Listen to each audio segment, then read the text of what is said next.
இன்னைக்கு இந்த zoom meeting arrange பண்ணதுக்கான reason என்ன அப்படின்னா, இப்போ அடுத்தது செப்டம்பர் 25 எக்ஸாம் எழுத போறவங்களோ, இல்லைனா ஜான் 26 எக்ஸாம் எழுத போறவங்களோ, உங்களோட சீனியர்ஸ் என்ன சொல்றாங்க? அவங்க வந்து என்ன மாதிரிலாம் ஸ்டடி பண்ணாங்க? அவங்க வந்து என்ன மாதிரிலாம் ஸ்ட்ராட்டஜி போட்டாங்க பாஸ் பண்றதுக்கு ஃபர்ஸ்ட் அட்டெம்ப்ட்ல அப்படின்றது தான் பத்தி இன்னைக்கு நீங்க கேட்டு தெரிஞ்சுக்க போறீங்க. ஸோ யாராவது ஒருத்தர் ஃபர்ஸ்ட் கொஸ்டின் கேளுங்க. நான் வந்து I will ask one persons. இப்போ யார் யாரெல்லாம் ரீசெண்டாக ஃபவுண்டேஷன் பாஸ் பண்ணாங்களோ அவங்கள கூப்பிட்டு அவங்க அவங்களோட பாயிண்ட் ஆஃப் வியூவில் அதை பதில் சொல்கிறேன். சரியா? Will start with Aishwarya. Aishwarya question கேளு. சார், மேத்ஸ்ல வந்து இப்ப சில sums like time value of money அதுக்கெல்லாம் வந்து 1 மினிட்குள்ள போடவே என்னால முடியல சார். அது கண்டிப்பா ஒரு 3 மினிட்ஸ் அப்படி ஆகுது எனக்கு போடுறதுக்கு. ஸோ ஃபுல் 2 ஹவர்ஸ்க்குள்ள பேப்பர் முடிக்க முடியுமா? லைக் அதுக்கு ஏதாவது ஸ்ட்ராட்டஜி ஏதாவது இருக்கா சார்? ஓகே. டேய் பசங்களா, நீங்க யாரா அதுக்கு பதில் சொல்றீங்க? கிரீஸ்வரா, ஜெய்ஸ்வரா, ஸ்ரீவத்சவா, யார் பதில் சொல்றீங்க? ஸ்ரீவத்சவா சொல்லு. சார் ஃபர்ஸ்ட் நான் ஸ்ரீவத்சவா ஃபர்ஸ்ட் நீ எவ்வளவு மார்க் எடுத்த மேக்ஸ்ல அது சொல்லு. சார் மேக்ஸ்ல 72 மார்க் சார். 72. சொல்லு. சார் ஃபர்ஸ்ட் நான் மேக்ஸ் படிக்க ஸ்டார்ட் பண்ணும்போது அப்படிதான் சார் இருக்கும். 5 நிமிஷம் கூட எடுத்திருக்கேன் சார். ஃபர்ஸ்ட் 100 மார்க் டெஸ்ட் நான் எழுதும் போதே எனக்கு 100 மார்க் பத்தல, எழுத முடியல 2 ஹவர்ஸ்ல. ஸ்டார்டிங்ல அப்படிதான் சார் இருக்கும். அது போக போக கடைசி 2வது 3வது டெஸ்ட்லாம் எழுதும் போது 2 ஹவர்ஸ் கரெக்டா இருக்கும் சார். எக்ஸாம்ல வந்து ஃபர்ஸ்ட் நான் ஸ்லோவா ஸ்டார்ட் பண்ண மாதிரி தான் இருந்துச்சு. அந்த ஒன் கொஸ்டினுக்கு வந்து 1.2 மினிட்ஸ் அந்த கணக்குல வச்சு போட்டா ஸ்லோவா தான் இருந்துச்சு. பட் லாஸ்ட்ல வந்து ஸ்டாட்டிஸ்டிக்ஸ் லெசன்லாம் ஈஸியா 10 செகண்ட் 20 செகண்ட் தான் ஒரு கொஸ்டின் ஆகும். ஸோ ஈஸியா உங்களுக்கு வந்து ஃபர்ஸ்ட் பாக்கிறதுக்கு அப்படி இருக்கலாம். 100 கொஸ்டினுமேலாம் உங்களுக்கு வந்து 1.2 மினிட்ஸ் அவ்வளோலாம் எடுக்காது. சில கொஸ்டின் வந்து 30 செகண்ட் அப்படிதான் எடுக்கும். அதனால 2 ஹவர்ஸ் கரெக்டா இருக்கும். அது வந்து வரி பண்ணலாம். வேற யாராச்சும்? டேய் பசங்களா, பாஸ் பண்ண பசங்க யாராச்சும் அட்மிட் பண்ணி பேசுங்க. நான் சொல்றேன் சார். யார்? கிரீஸ்வர் சொல்லு, அதுக்கப்புறம் சார் கேஸ் சொல்லட்டும். சொல்லு கிரீஸ்வர். எவ்வளவு மார்க் எடுத்த நீ மேக்ஸ்ல? நான் வந்து 79 எடுத்தேன் சார் மேக்ஸ்ல. சொல்லு. மேக்ஸ் ஜென்ரலா வந்து ரஃப்ல ஒர்க் அவுட் பண்றது முடிஞ்ச அளவுக்கு கொஞ்சம் கம்மி பண்ணணும் சார். இது போல எல்லா சம்முமே வந்து போட்டு நோட்ல எழுதி பார்த்து நான் ஆன்சர் கண்டுபிடிக்கிற மாதிரி அப்படி கொண்டு வரக்கூடாது சார். முடிஞ்ச அளவுக்கு கால்குலேட்டர்லயே போட்டு கண்டுபிடிக்க முடியிற மாதிரி ட்ரை பண்ணணும் சார். அதனால கொஞ்சம் டைம் சேவ் பண்ணலாம். ரைட்டிங் பண்ணாம கால்குலேட்டர்லயே முடிக்க ட்ரை பண்ணலாம் சார். சரி, ஓகே. ஸோ முடிஞ்ச வரைக்கும் அது மேக்ஸ்ல ஒர்க் அவுட் ஆகுமா? எதுல ஒர்க் அவுட் ஆகும் அது? மேக்ஸ்ல தான் சார். எல்லாத்தையுமே எல்லா நம்பரையும் நம்ம எழுதி பார்க்கறத விட கொஞ்சம் மைண்ட் கால்குலேஷனையும் கொஞ்சம் கால்குலேட்டரையும் நிறைய நம்பி நம்ம பண்ணணும் sir. So okay, steps mark மாதிரி நினச்சிக்கிட்டு எழுதிட்டு இருக்க தேவையில்ல அந்த பேப்பரில். ஏன்னா அவங்க பேப்பரும் கொடுக்க போகிறது இல்லை, கொஸ்டின் பேப்பரில் தான் எழுத போகிறாங்க. அதுலேயே அந்த எழுதுறதை கம்மி பண்ணிட்டு முடிஞ்ச வரைக்கும் மைண்ட்லேயே போட்டு கேல்குலேட்டர் தட்டி ஆன்சர் எழுதணுன்ற. Yes sir. ஓகே சார், கேஷ் உன்னோட பாயிண்ட் என்ன? அதுதான் சார், கால்குலேட்டர் யூஸ் பண்ணி ஈஸியாக அந்த டைம் வேல்யூ சம்மெல்லாம் 1 மினிட்ல முடிச்சிடலாம் சார். ஓகே ஜெய்ஸ்வர். நான் என்னன்னா 3 பாட்டுமே வந்து ஜெய்ஸ்வர் எவ்வளவு மார்க் எடுத்த மேக்ஸ்ல? Sir 91 sir. 91. இவன் தான் வந்து டாப்பர் மேக்ஸை பொறுத்த வரைக்கும். 91 ஸ்டேட் போர்ட் மார்க் மாதிரி எடுத்து வச்சிருக்கான் மார்க் அவன். சொல்லு. சார் 3 பாட்டும் கஷ்டமாக்க போறதில்ல சார். ஒன்று ஸ்டாட் கஷ்டமா இருக்கும், இல்லைன்னா பிசினஸ் மேத்ஸ் கஷ்டமா இருக்கும், இல்லை லாஜிக்கல் ரீசனிங் கஷ்டமா இருக்கும் சார். ஸோ நம்ம போடும்போதே எது கஷ்டமாக்கும்னு தெரிஞ்சிடும் சார். ஸோ கஷ்டமாக்கிறதுக்கு மட்டும் ஒரு ½ அன் ஹவர் எடுத்துட்டு மீதி 2க்கும் ஒரு 20 மினிட்ஸ் இல்லை ஒரு ஹாஃப் கம்மியான டைம் மட்டும் இது பண்ணும்போது ஈஸியாக இருக்கும் சார். ஸோ டைம் மேனேஜ்மெண்ட் பண்ணால் கரெக்டாக இருக்கும் சார். சரி, ஓகே. ஸோ 3மே கஷ்டமா இருக்க போறது இல்லை. மேபி அந்த நீ பார்த்த அந்த ஒரு சாப்டர் கொஞ்சம் கஷ்டமா இருந்திருக்கலாம், அதுக்கு மேபி டைம் எக்ஸ்ட்ரா ஆயிருக்கலாம். பட் எல்லா சாப்டருக்கும் அப்படி ஆகாது. ப்ளஸ் அந்த சாப்டருமே லேர்னிங் கவ் மாதிரி போக போக போக போக அவர் டைம் ஆகாதுன்றாங்க. மேபி ஃபர்ஸ்ட் டைம் நீ டெஸ்ட் எழுதும்போது அப்படி ஆயிருக்கலாம். பட் நெக்ஸ்ட் டைமோ அதுக்கு நெக்ஸ்ட் டைமோ அவ்வளோ டைம் ஆகாது. மேபி டைம் பிடிக்கலாம், மற்ற கொஸ்டினை கம்பேர் பண்ணால் அதிகமாக டைம் பிடிக்கலாம். ஆனால் ரொம்ப பயப்படுற அளவுக்கு டைம் பிடிக்காது அப்படின்றாங்க. புரிஞ்சுதா? So that is the answer for your question. So what is the next question?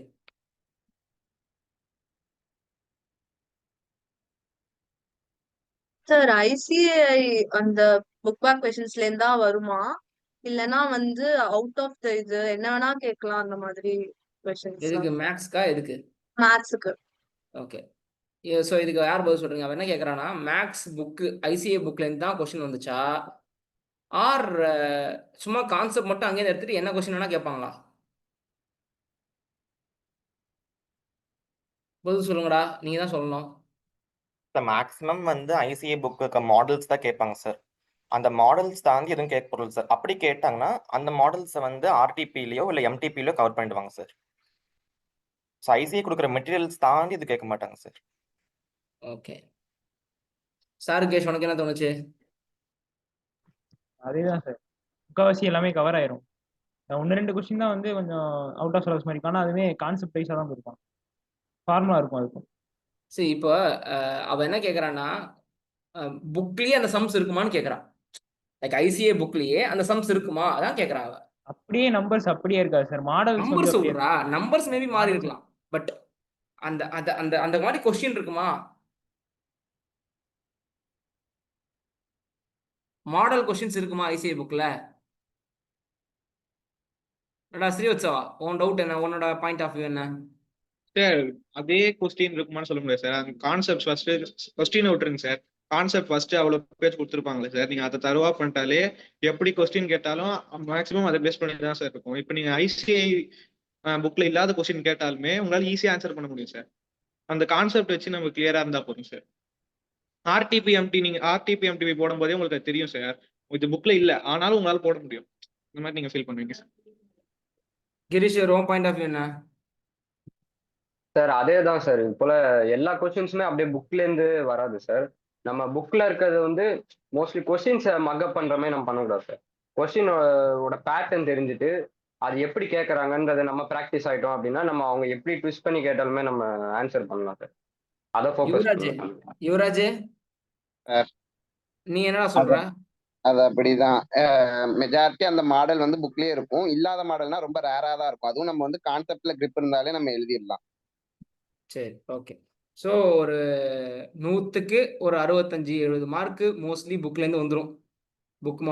Book models வந்துடும். ஒரு 25-30 மார்க் மேபி அவங்க ட்விஸ்ட் பண்ணி கேட்கலாம். அதில் உனக்கு 10 மார்க்கு ரொம்ப கஷ்டமாக கூட இருக்கலாம். மீதியை வந்துட்டு அட்டன் பண்ணுற மாதிரி தான் இருக்கும் கான்செப்ட்ஸ் தெரிஞ்சா அப்படின்றாங்க. புரியுதா? இன்னொன்னு சார், நான் வந்து 100 மார்க் டெஸ்ட் எழுதும் போதெல்லாம் ரஃபுக்கு நிறைய பேப்பர் வேஸ்ட் பண்ணுவேன் சார். நம்ம இன்டர்நெட் இருக்கா இல்லையாடா நீ இப்ப இருக்கிற இடத்துல? ஒய்ஃபை போட்டிருக்கியா போடலையா நீ? சரி, வைஃபை போட்டிருக்கேன் சார். ஒய்ஃபை போட்டு ஏன்டா இவ்வளோ ஸ்ட்ரக் ஆகுது? ரொம்ப ஸ்ட்ரக் ஆகுது. மொபைல் டேட்டால அட்டன் பண்றியா, ஒய்ஃபை அட்டன் பண்றியா நீ? சார் ஒரு நிமிஷம் பாக்குறேன் சார். சார் ஒரு நிமிஷம். ஏன்னா கிரீஷ்வர்லாம் எனக்கு ஸ்ட்ரக்கே ஆகல, நீ தான் ரொம்ப ஸ்ட்ரக் ஆகுற. சார் இப்போ நல்லா கேக்குதா சார்? சொல்லு, பேசும்போது தான் தெரியும், சொல்லு. சார் நான் வந்து நம்ம கிளாஸ் 100 மார்க் டெஸ்ட் எழுதும் போதெல்லாம் நிறைய ரஃபுக்கு பேப்பர் வேஸ்ட் பண்ணுவேன் சார். ஐசிஐல கடைசியா ரஃபுக்கு ஒரே ஒரு பேப்பர் தான் சார் கொஸ்டின் பேப்பர் பின்னாடி கொடுத்தாங்க. அதனால நம்ம ப்ராக்டிஸ் பண்ணும்போது அதுக்கு சேர்த்து ப்ராக்டிஸ் பண்ணுவோம் சார். ரஃப் பேப்பர்னு ஒன்று வச்சுக்க கூடாது, டேரக்டா கொஸ்டின் பேப்பர் தான், வெறும் கால்குலேட்டர் தான் அப்படின்ற மாதிரி வச்சுக்கணும். சரி, அடுத்த கொஸ்டின். வேற யார்கிட்ட இருக்குது கொஸ்டின்ஸ்? யார் கொஸ்டின் கேட்க போறீங்க? சார் எனக்கு கேளு. சார் எக்கனாமிக்ஸ் வந்து எப்படி அவங்க லைன் பை லைன் படிச்சாங்களா, ஒரு லைன்ல இருந்தும் லைக் கொஸ்டின்ஸ் வந்து எப்படி கேட்டாங்க ஐசிஐல கேட்பாங்களா? Like ICI line by line படிக்கணுமா எல்லா சாப்டர்ஸ்க்கும்? அதான் சார். சொல்லு கிரீஷ்வர், சொல்லு, ஸ்டார்ட் பண்ணு. சார் ஆனா ஒரு தடவை லைன் தான் படிக்கணும் எல்லாமே. அது கீவேர்ட்ஸ் வந்து ஞாபகம் வச்சுக்கணும். லைன் பை லைன் தான் சார் படிக்கணும். மோஸ்ட்லி புக்கு லைன்ல இருந்து கூட கேட்கறாங்க சார் நிறைய எக்கனாமிக்ஸ். ஏன்னா இவங்கெல்லாம் கிளாஸ் டெஸ்ட்லாம் 90+ எடுத்தவங்க தான். நிறைய பேர் கிளாஸ் டெஸ்ட்ல 90 தான். ஜெய்சர்லாம் வந்து கிளாஸ் டெஸ்ட்ல பின்னி படல எடுப்பான், 90 குறைஞ்சி மார்க் எடுக்க மாட்டான் எக்கனாமிக்ஸ்ல. ஆனா மெயின் டூ எக்ஸாம்ல அப்படி ஒன்றும் மார்க் வாங்கல, ஆஹா ஓஹோன்லாம் வாங்கல. அப்படின்னா என்ன அர்த்தம்னா, yes you have to read line by line. Yuvaraj, உன் பாயிண்ட் ஆஃப் வியூ என்ன? நான் லாஸ்ட் 1 மந்த் தான் சார் படிக்கவே செஞ்சேன். நீங்க லெசன் நடத்தினது வந்து மெட்டீரியல் நானே எழுதுனது தான். ஒரு 2 நோட் எழுதி வச்சிருப்பேன், அதை மட்டும் தான் படிச்சுட்டு போய் எழுதுற அளவுக்கு இருந்துச்சு. ஒரு 1000 கொஸ்டின் மட்டும் தான் புக்லயும் ப்ராக்டிஸ் பண்ணியிருப்பேன் கொஸ்டின் பேங்க்ல. ஸோ ரொம்ப கம்மியா தான் படிச்சேன், பட் பாஸ் ஆகுற அளவுக்கு மார்க் வந்துருச்சு, 49 வந்துருச்சு. அதாவது அதான் விஷயம் என்னன்னா, நீ 90 மார்க் எடுக்கணும்னா லைன் பை லைன் படிக்கணும். நீ 45 மார்க் எடுக்கணும்னா ஜஸ்ட் கான்செப்ட்ஸ் தெரிஞ்சுட்டு ஒரு ஒரு ஒரு சாப்டருக்கு ஒரு 150 கொஸ்டின் மட்டும் ப்ராக்டிஸ் பண்ணிட்டா போதும். ஆனா நீ என்ன ஆக போற அப்படின்றதான் விஷயம். எவ்வளோ மார்க் எடுக்க போற, என்ன பிளான் பண்ணியிருக்க அப்படின்றதான் விஷயம். ஆனால் ஸ்ரீவத்சவ், உன் பாயிண்ட் ஆஃப் வியூ என்ன? சார் நான் நீங்க கனெக்ட் பண்ண சொன்னாலும் கொஸ்டின் கவனிக்கல சார். கொஸ்டின் வருது. கொஸ்டின் என்னன்னா, எக்கனாமிக்ஸை லைன் பை லைன் புக்கை படிக்கணுமா, ஐசிஏ புக்கை, ஆர் கான்செப்ட் மட்டும் தெரிஞ்சுக்கிட்டு கீவேர்ட்ஸ் மட்டும் தெரிஞ்சுக்கிட்டா போதுமா? சார் நான் வந்து லைன் பை லைன் ஒரு தடவை சும்மா வாசிச்சேன் சார். அவள் தான் சார். அது லைன் பை லைன்லாம் படிக்கல சார். சார் ஓகே, அதுதான் சார் நீங்க சொன்ன பாயிண்ட் கரெக்ட் சார். 70 மார்க் வேணும்னா லைன் பை லைன் படிக்க வேணாம் சார். 90 பிளஸ் வேணும்னா லைன் பை லைன் படிக்கணும் சார். இதான் அதான் விஷயம். நீ அதை எவ்வளோ சாக்ரிஃபைஸ் பண்ண போற அப்படின்றதான் விஷயம். அப்புறம் இன்னொன்னு அந்த இதெல்லாம் ரொம்ப கேட்டாங்க சார். தியரி உங்களால நீங்க அந்த ஒரு லைன் புக்ல கரெக்டா ஒரு லைன் படிச்சிருந்தா மட்டும் தான் அந்த கொஸ்டின் அட்டன் பண்ண முடியும். வேற எங்க இது உங்களுக்கு தெரிஞ்சாலும் அட்டன் பண்ண முடியாது. அந்த மாதிரி இந்த ரேங்க் இண்டெக்ஸ் என்ன அதெல்லாம் அந்த மாதிரி சில கொஸ்டின்லாம் வரும் சார். அதெல்லாம் அவன் 100 எடுக்கக்கூடாதுங்கிறதுனால ஒரு ஆமா, 90 அது வேணும்னே தான். அது ஒரு ஒரு 6-7 மார்க் அப்படி வைப்பாங்கன்னு வச்சுக்கோயேன், ட்ரிக்ஸா அது வைப்பாங்க. அதுக்கு மத்தபடி எல்லாமே ஈஸி தான் சார். நீங்க ஃபுல்லா படிக்கணும்லாம் அவசியம் இல்லை. சரி, அந்த அந்த 6 மார்க்கு நீ எவ்வளோ டைம் ஸ்பெண்ட் பண்ண போற? அந்த 6 மார்க்குக்கு எனக்கு 2 நாள் போயிடும் அதை படிக்கிறதுக்கு மட்டும் அப்படின்னா, எஸ், பாசிபிலிட்டி இருக்கு. அப்படி 2 நாள் செலவு பண்ணி படிச்சாலும் அந்த 6 மார்க் வருமானதும் கேள்விக்குறி தான். ஏன்னா அவ்வளோ ஞாபகமும் வச்சுக்க முடியாது. ஓகே, ஸோ கொஞ்சம் சாக்ரிஃபைசிங் மனப்பான்மை இருக்கணும். சரி, போனால் போகட்டும் போடான்ட்டு போய் தொலைது ஒரு 6 மார்க்குன்னு விட்டுறணும். ஏன்னா ரொம்ப இயர் கேட்கலாம். சி, கொஞ்சம் இயர் கேட்டா பரவாயில்ல. ரொம்ப சயின்டிஸ்ட் நேம் கேட்கறது, எக்கனாமிக்ஸ் நேம் கேட்கறது, அது வந்து கொஞ்சம் கடுப்பாக தான் இருக்கும். அதுக்கு என்ன பண்ணுறது? ரேங்க் கேட்கறது அதெல்லாம் சம்டைம்ஸ் கொஞ்சம் கடுப்பாக இருக்கும். ஸோ அதான் ஒரு கொஞ்சம் படிங்க. ரொம்ப உங்களால் படிக்க முடியாது. இப்போ லைன் பை லைன் படித்தாதான் ஆகணும்னு சொன்னாலும் இப்போ எங்கே டைம் இருக்குது படிக்கிறதுக்கு? ஸோ ஒரு 70, 65 to 70 வரத்துக்கு வாய்ப்பு. அடுத்த கேள்வி. சார் இப்ப லால எல்லாம் வந்துட்டு நம்ம ப்ரொவிஷன்ஸ் எப்பவுமே லீகல் டேர்ம்ஸ்ல தானே சார் எழுதணும். இப்ப ஆமா. சில சில கொஸ்டின்ஸ்க்கெல்லாம் வந்துட்டு இப்ப ஒரு ஹோல்டிங் கம்பெனி இல்ல ஒரு லிஸ்டட் கம்பெனி கேக்குறாங்கன்னா அதுக்கு அதோட கண்டென்ட்டே ரொம்ப குட்டியா தான் சார் இருக்கும். அப்ப நம்ம அந்த மாதிரி கொஸ்டின்ஸ்க்கு வந்துட்டு அந்த ப்ரொவிஷன்ஸ்ல எழுதிட்டு அது இல்லாம அந்த லெசன்ல இருக்க ஜென்ரிக்கான டேர்ம்ஸ் எழுதணுமா சார்?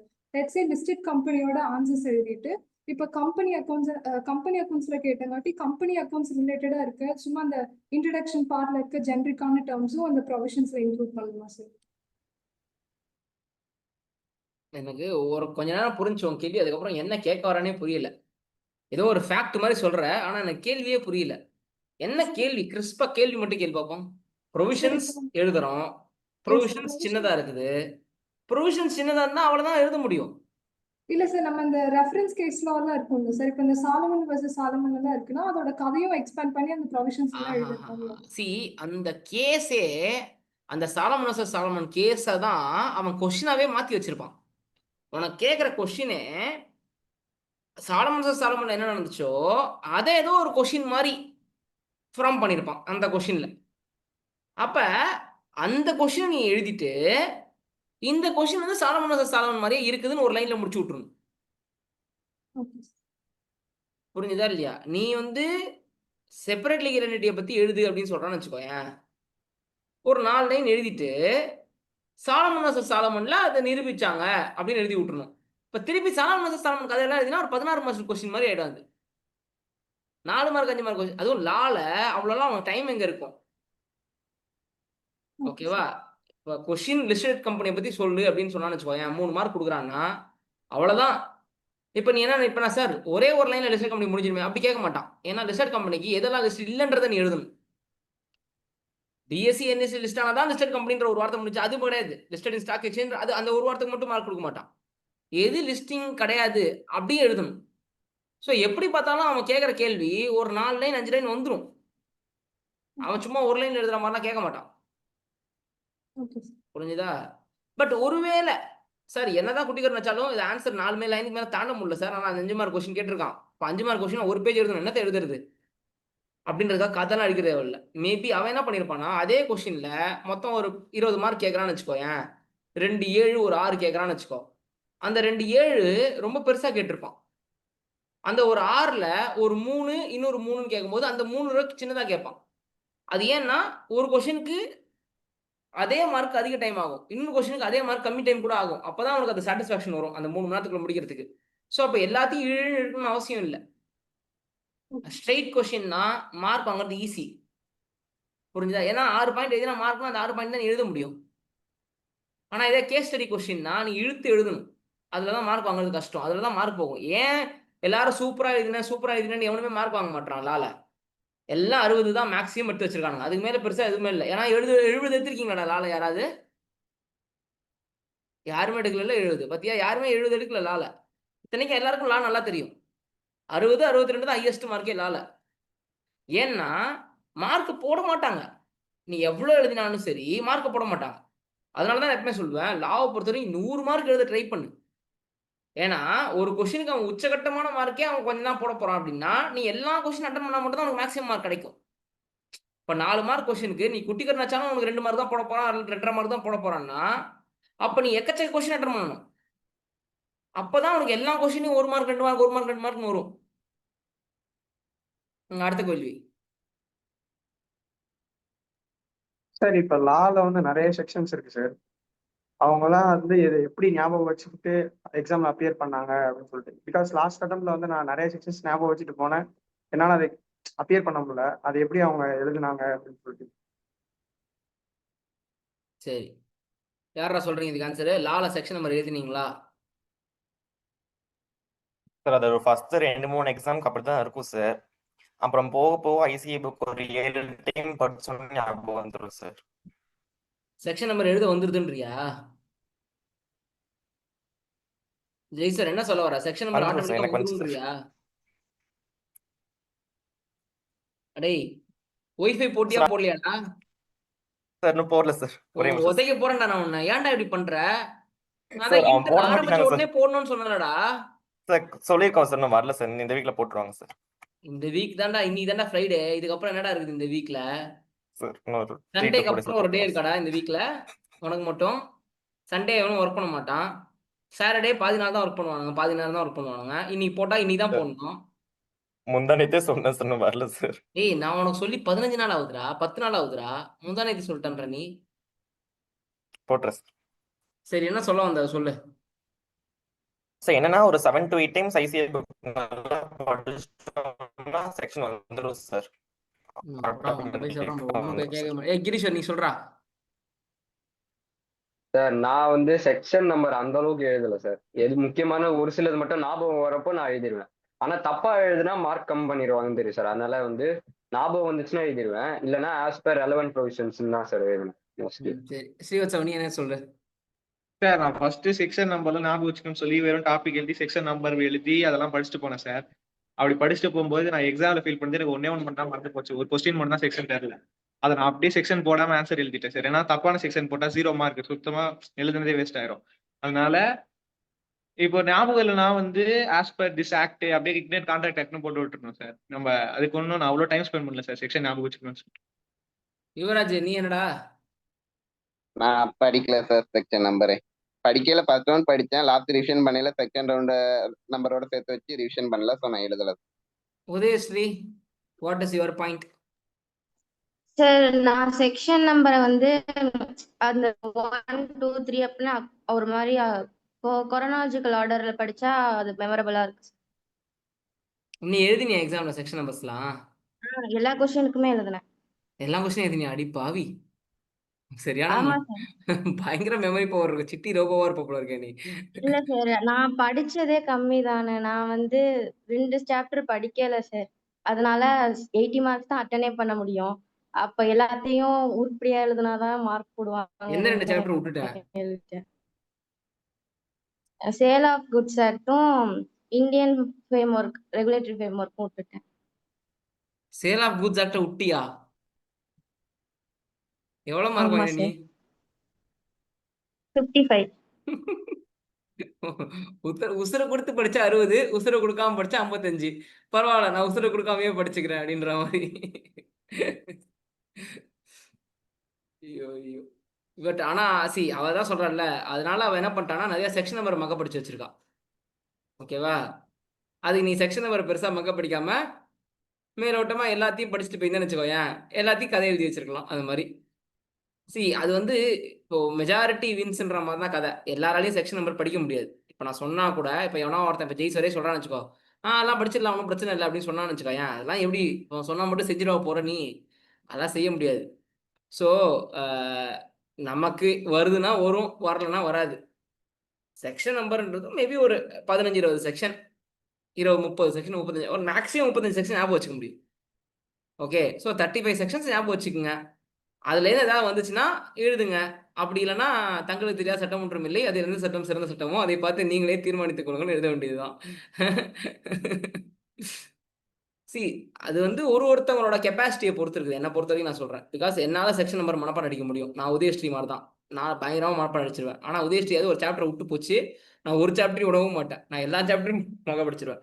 ஆனால் நான் என்ன சொல்லுவேன்னா, கான்ட்ராக்ட் ஆச்சாவது படிங்க. கான்ட்ராக்ட் ஆக்ட்ல இருக்கிற செக்ஷன் ஆச்சு படிங்க. நான் எப்பவுமே அதான் சொல்லுவேன். உங்களுக்கு நான் கிளாஸ் நடத்தும்போது தான் சொன்னேன். நான் நெகோஷியபிள்ஸ் ஆக்ட்ல செக்ஷன் நம்பர் படி, சேல் ஆஃப் குட்ஸ் ஆக்ட்ல செக்ஷன் நம்பர் படின்னு சொல்ல வரல. கான்ட்ராக்ட் ஆக்ட்லயாச்சும் செக்ஷன் நம்பர் படி அப்படின்னு தான் நான் சொல்றேன். அது வந்து ஒரே கொஸ்டின் 4-5 தடவை பார்க்க அது வரத்துக்கு வாய்ப்பு இருக்கு. அதெல்லாம் அடுத்ததுக்கு அப்புறமும் எக்ஸாம் ஹாலில் எழுதும்போது பயமாயிடுச்சு, கரெக்டாக எழுத போறோம்ன்றத தெரியல, 100% ஷியோரா இல்லைன்னா போடாத, செக்ஷன் நம்பர் போடாத. அதான் பாயிண்ட். அடுத்து வேற கேள்வி. சார் இப்போ லால வந்து டேரக்ட் கொஸ்டின்ஸ்லாம் கேட்பாங்க சார். இப்போ ஃபார் எக்ஸாம்பிள் எல்எல்பி பார்ட்னர்ஷிப் டிஃபரன்ஸ்லாம் கேட்குறாங்களா சார்? சப்போஸ் அவங்க 6 மார்க் கேட்டால் புக்கில் வந்து 16 பாயிண்ட்ஸ் இருக்கு, எல்லாத்தையுமே எழுதணுமா இல்லை 6 மார்க் மட்டும் எழுதினா போதுமா? ஒரு 2 பாயிண்ட் எக்ஸ்ட்ரா, அதாவது 6னா ஒரு 8 பாயிண்ட் எழுதினா போதும். ஓகே. டேய் ஒன்று புரிஞ்சுக்கடா, 16 பாயிண்ட் உனக்கு தெரிஞ்சதுன்னு வச்சுக்கோயேன், வேற ஏதோ ஒரு கொஸ்டின் உனக்கு தெரியலன்னு வச்சுக்கோ, உட்காந்து இந்த கொஸ்டின்லேயே உட்காந்து எழுதினே இரு. ஓகே, எனக்கு எல்லா கொஸ்டினுமே தெரியுது, இந்த கொஸ்டினும் தெரியுது, டைம் தான் இல்லைன்னா அவ்வளோதான் எழுத முடியும். அவ்வளோதான். என்னோட லாஜிக் அப்படி தான் இருக்கும். நான் எக்ஸாம் எழுதுன்னு வச்சுக்கோயேன், நான் எழுத போகிறேன் 80 மார்க் தான், 20 மார்க் எனக்கு ஒன்றுமே தெரியாதுன்னா அந்த 80 மார்க்கை எந்த அளவுக்கு எழுத முடியுமோ எழுதிடுவேன். தரோவாக எழுதிடுவேன், ரொம்ப டீட்டெயில்டாக எழுதிடுவேன். நான்லாம் வந்து எல்லா சப்ஜெக்ட்லையுமே இப்படி ஒரு ஸ்ட்ராட்டஜி வச்சுருப்பேன். கொஸ்டின் பேப்பர் பார்த்தோன்னே எல்லா கொஸ்டினும் எனக்கு தெரியுமா தெரியாதா. ஃபார் எக்ஸாம்பிள் எனக்கு ஒரு கொஸ்டின் பேப்பரில் 10 மார்க் தெரியாது, பார்த்தோன்னே தெரிஞ்சு போச்சு இது நான் பார்க்காத டாபிக், நான் பார்த்துருக்க டாபிக்ல தெரியாத சம். ஒருவேளை இந்த சம நான் தொட்டேன்னா நான் புதுசாக இப்போ தான் ஃபர்ஸ்ட் டைம் போடுற மாதிரி இருக்கும். இதுக்கு முன்னாடி இந்த சம நான் பார்த்துருக்கவே மாட்டேன், இந்த மாதிரி ஒரு மாடலை பார்த்துருக்கவே மாட்டேன். போடலாம், ஆன்சர் வரலாம், வராமையும் இருக்கலாம், ரிஸ்க்கு. அப்போ நான் என்ன பண்ணுவேன்னா மைண்டில் 3 மணி நேரத்தில் எனக்கு 90 மார்க் எழுதினா போதும். ஓகேவா? அப்படின்ற மைண்ட் செட் பண்ணிட்டேன்னா இப்போ எல்லாருக்கும் 3 மணி நேரத்தில் 100 மார்க் எழுதணும், எனக்கு 3 மணி நேரத்தில் 90 மார்க் எழுதினா போதும். அப்போ எனக்கு 15 நிமிஷம் எங்கேயோ எக்ஸ்ட்ரா கிடைக்க போகுது. அந்த 15 நிமிஷத்துல நான் ஏதாவது ஒரு கொஸ்டின் எனக்கு நல்லாவே தெரியும், செம்மையா மக படிச்சு வச்சிருக்கேன், நான் ரொம்ப சூப்பராக எழுதுவேன். அப்போ அந்த கொஸ்டின் எனக்கு மார்க்கே குறைக்க முடியாது. அது வந்து அது ஒரு கேல்குலேஷன் தான் பேசிக்கலி. ரொம்ப நல்லா தெரியும் ஒரு சம் ஒரு கொஸ்டின் அப்படின்னா, ஆனால் டைம் பிடிக்கும் அப்படின்னா, வேற ஏதாவது உனக்கு தெரியலன்னா இதை உட்காந்து டீட்டெயிலாக எழுது, தெரியலன்னா தெரிஞ்சிச்சு எல்லா கொஸ்டினுமே தெரியும்னா இதை கட் ஷார்ட் பண்ணி தான் அவனை, வேற வழி கிடையாது. அடுத்த கொஸ்டின். சார் இந்த 100 மார்க்ஸ் டெஸ்ட்ல டவுன் ஃபால் எப்படி அவங்க ரியாக்ட் பண்ணாங்க? அதாவது கிளாஸ் டெஸ்ட்டா? கிளாஸ் டெஸ்ட்ல கம்மி மார்க் எடுக்கும்போது எப்படிடா ஃபீல் பண்ணுவீங்கன்னு கேட்குறான். கிளாஸ் டெஸ்ட்ல யார் கம்மி மார்க் எடுத்தாங்கன்னா யுவராஜ் எடுத்திருப்பான் கம்மி மார்க். ஏன்னா இவனுங்கெல்லாம் கம்மி மார்க் எடுக்கல, எல்லாருமே டாப்பராக தான் இருப்பானுங்க. யுவராஜே நீ தான் கிளாஸ் டெஸ்ட்ல கம்மி மார்க் எடுத்த, உதயஸ்ரீ கொஞ்சம் கம்மியாக மார்க் எடுத்துச்சு, மெயின் டெஸ்ட்ல தான் மார்க் வாங்கிச்சு. சொல்லு. அடுத்த தடவை பார்த்துக்கலாம்னு சொல்லி படிக்க ஆரம்பிச்சேன் சார். அடுத்த தடவை பார்த்துக்க. அவன் ரொம்ப ஜோவியலான ஃபெலோடா, அவன் ரொம்ப சீரியஸ் கிடையாது, அதனால தப்பிச்சிட்டான். அவன் எக்ஸாம் பாஸ் பண்ணான், அவனுக்கே 50% இருக்கும். என்னது நானா பாஸ் பண்ணிட்டேனா அப்படின்ற மாதிரி. சொல்லு, யுவராஜ் வந்து என்ன சொல்லுவான், அடுத்த தடவை பாஸ் பண்ண. வேற உதயஸ்ரீ நீ எப்படி எடுத்துப்ப மார்க் கம்மியாகும் போது? அது நீங்க மோட்டிவேஷன் கொடுத்ததை கேட்டே படிக்க ஆரம்பிச்சிருவேன். என்னை மேல நம்பிக்கை வச்சிருக்காங்க, நம்ம படிச்சா போதும்னு படிச்சிருவேன். நான் லால உங்ககிட்ட 8 மார்க் தான் சார் வாங்கினேன். 8 மார்க்கா? எனக்கு தெரிஞ்சு நான் தான் கிளாஸ்லயே ரொம்ப லோயஸ்ட் மார்க். பாத்தியா ஐசோ, உனக்கு எவ்வளவு பெரிய மோட்டிவேஷன் இருக்கு பாருங்க.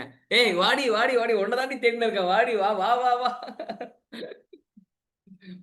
ஐசோ, இவரோட டேட் ஆஃப் பர்த் தெரியுமா உனக்கு? ஜூலை 2008.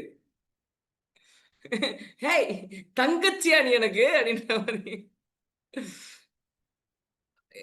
அவர் எவ்வளவு ஒத்துக்கிறா பாரு, எப்படி நேர்மையா ஒத்துக்கிறா பாரு. சார் நான் 8 மார்க் தான் சார் வாங்கினேன், இப்ப எக்ஸாம்ல பாருங்க நான் 55 மார்க் வாங்கலையா அப்படின்ற மாதிரி. இப்ப அழுதுனே உட்காந்தா என்ன பண்றது, கண்ணை கசக்கின்னு ஒன்றும் பண்ண முடியாது. இப்ப யுவராஜ் என்ன சொன்னான், பாத்துக்கலாம் வா அப்படின்ற மாதிரி. இந்த விக்ரம்ல ஒரு டைலாக் வரும், கமல்ஹாசன் சொல்லுவான், ஒரு ஸ்டேஜ் வந்துருச்சு சாக போறோம் தெரிஞ்சு போச்சு, பாத்துக்கலாம் வா அப்படின்னு போக வேண்டியதுதான். என்ன பண்றது, எவ்வளவு நேரம் ரூம்ல உட்காந்து எழுதுறது, போய் எழுத வேண்டியதான் எக்ஸாம்ல. ஓகே, நம்ம கனிஷ் இல்லையா, இப்போ எக்ஸாம் எழுதிட்டு வரலையா, பாத்துக்கலாம் வான்ட்டு. நம்ம இப்போ எக்ஸாம், ஆனா எக்ஸாம் ஹால்ல தைரியமா இருக்கும். சரி நீ பயந்தியா ஒரு ஹிஸ்ட்ரி, இப்போ இல்ல இப்படி எல்லாம் sir. மார்க் எடுத்துட்டு இப்படி மெயின் எக்ஸாம் போறோமே இவ்வளவு கேவலமான மார்க் எடுத்துட்டு அப்படின்னு பயந்தியா? இல்ல சார்.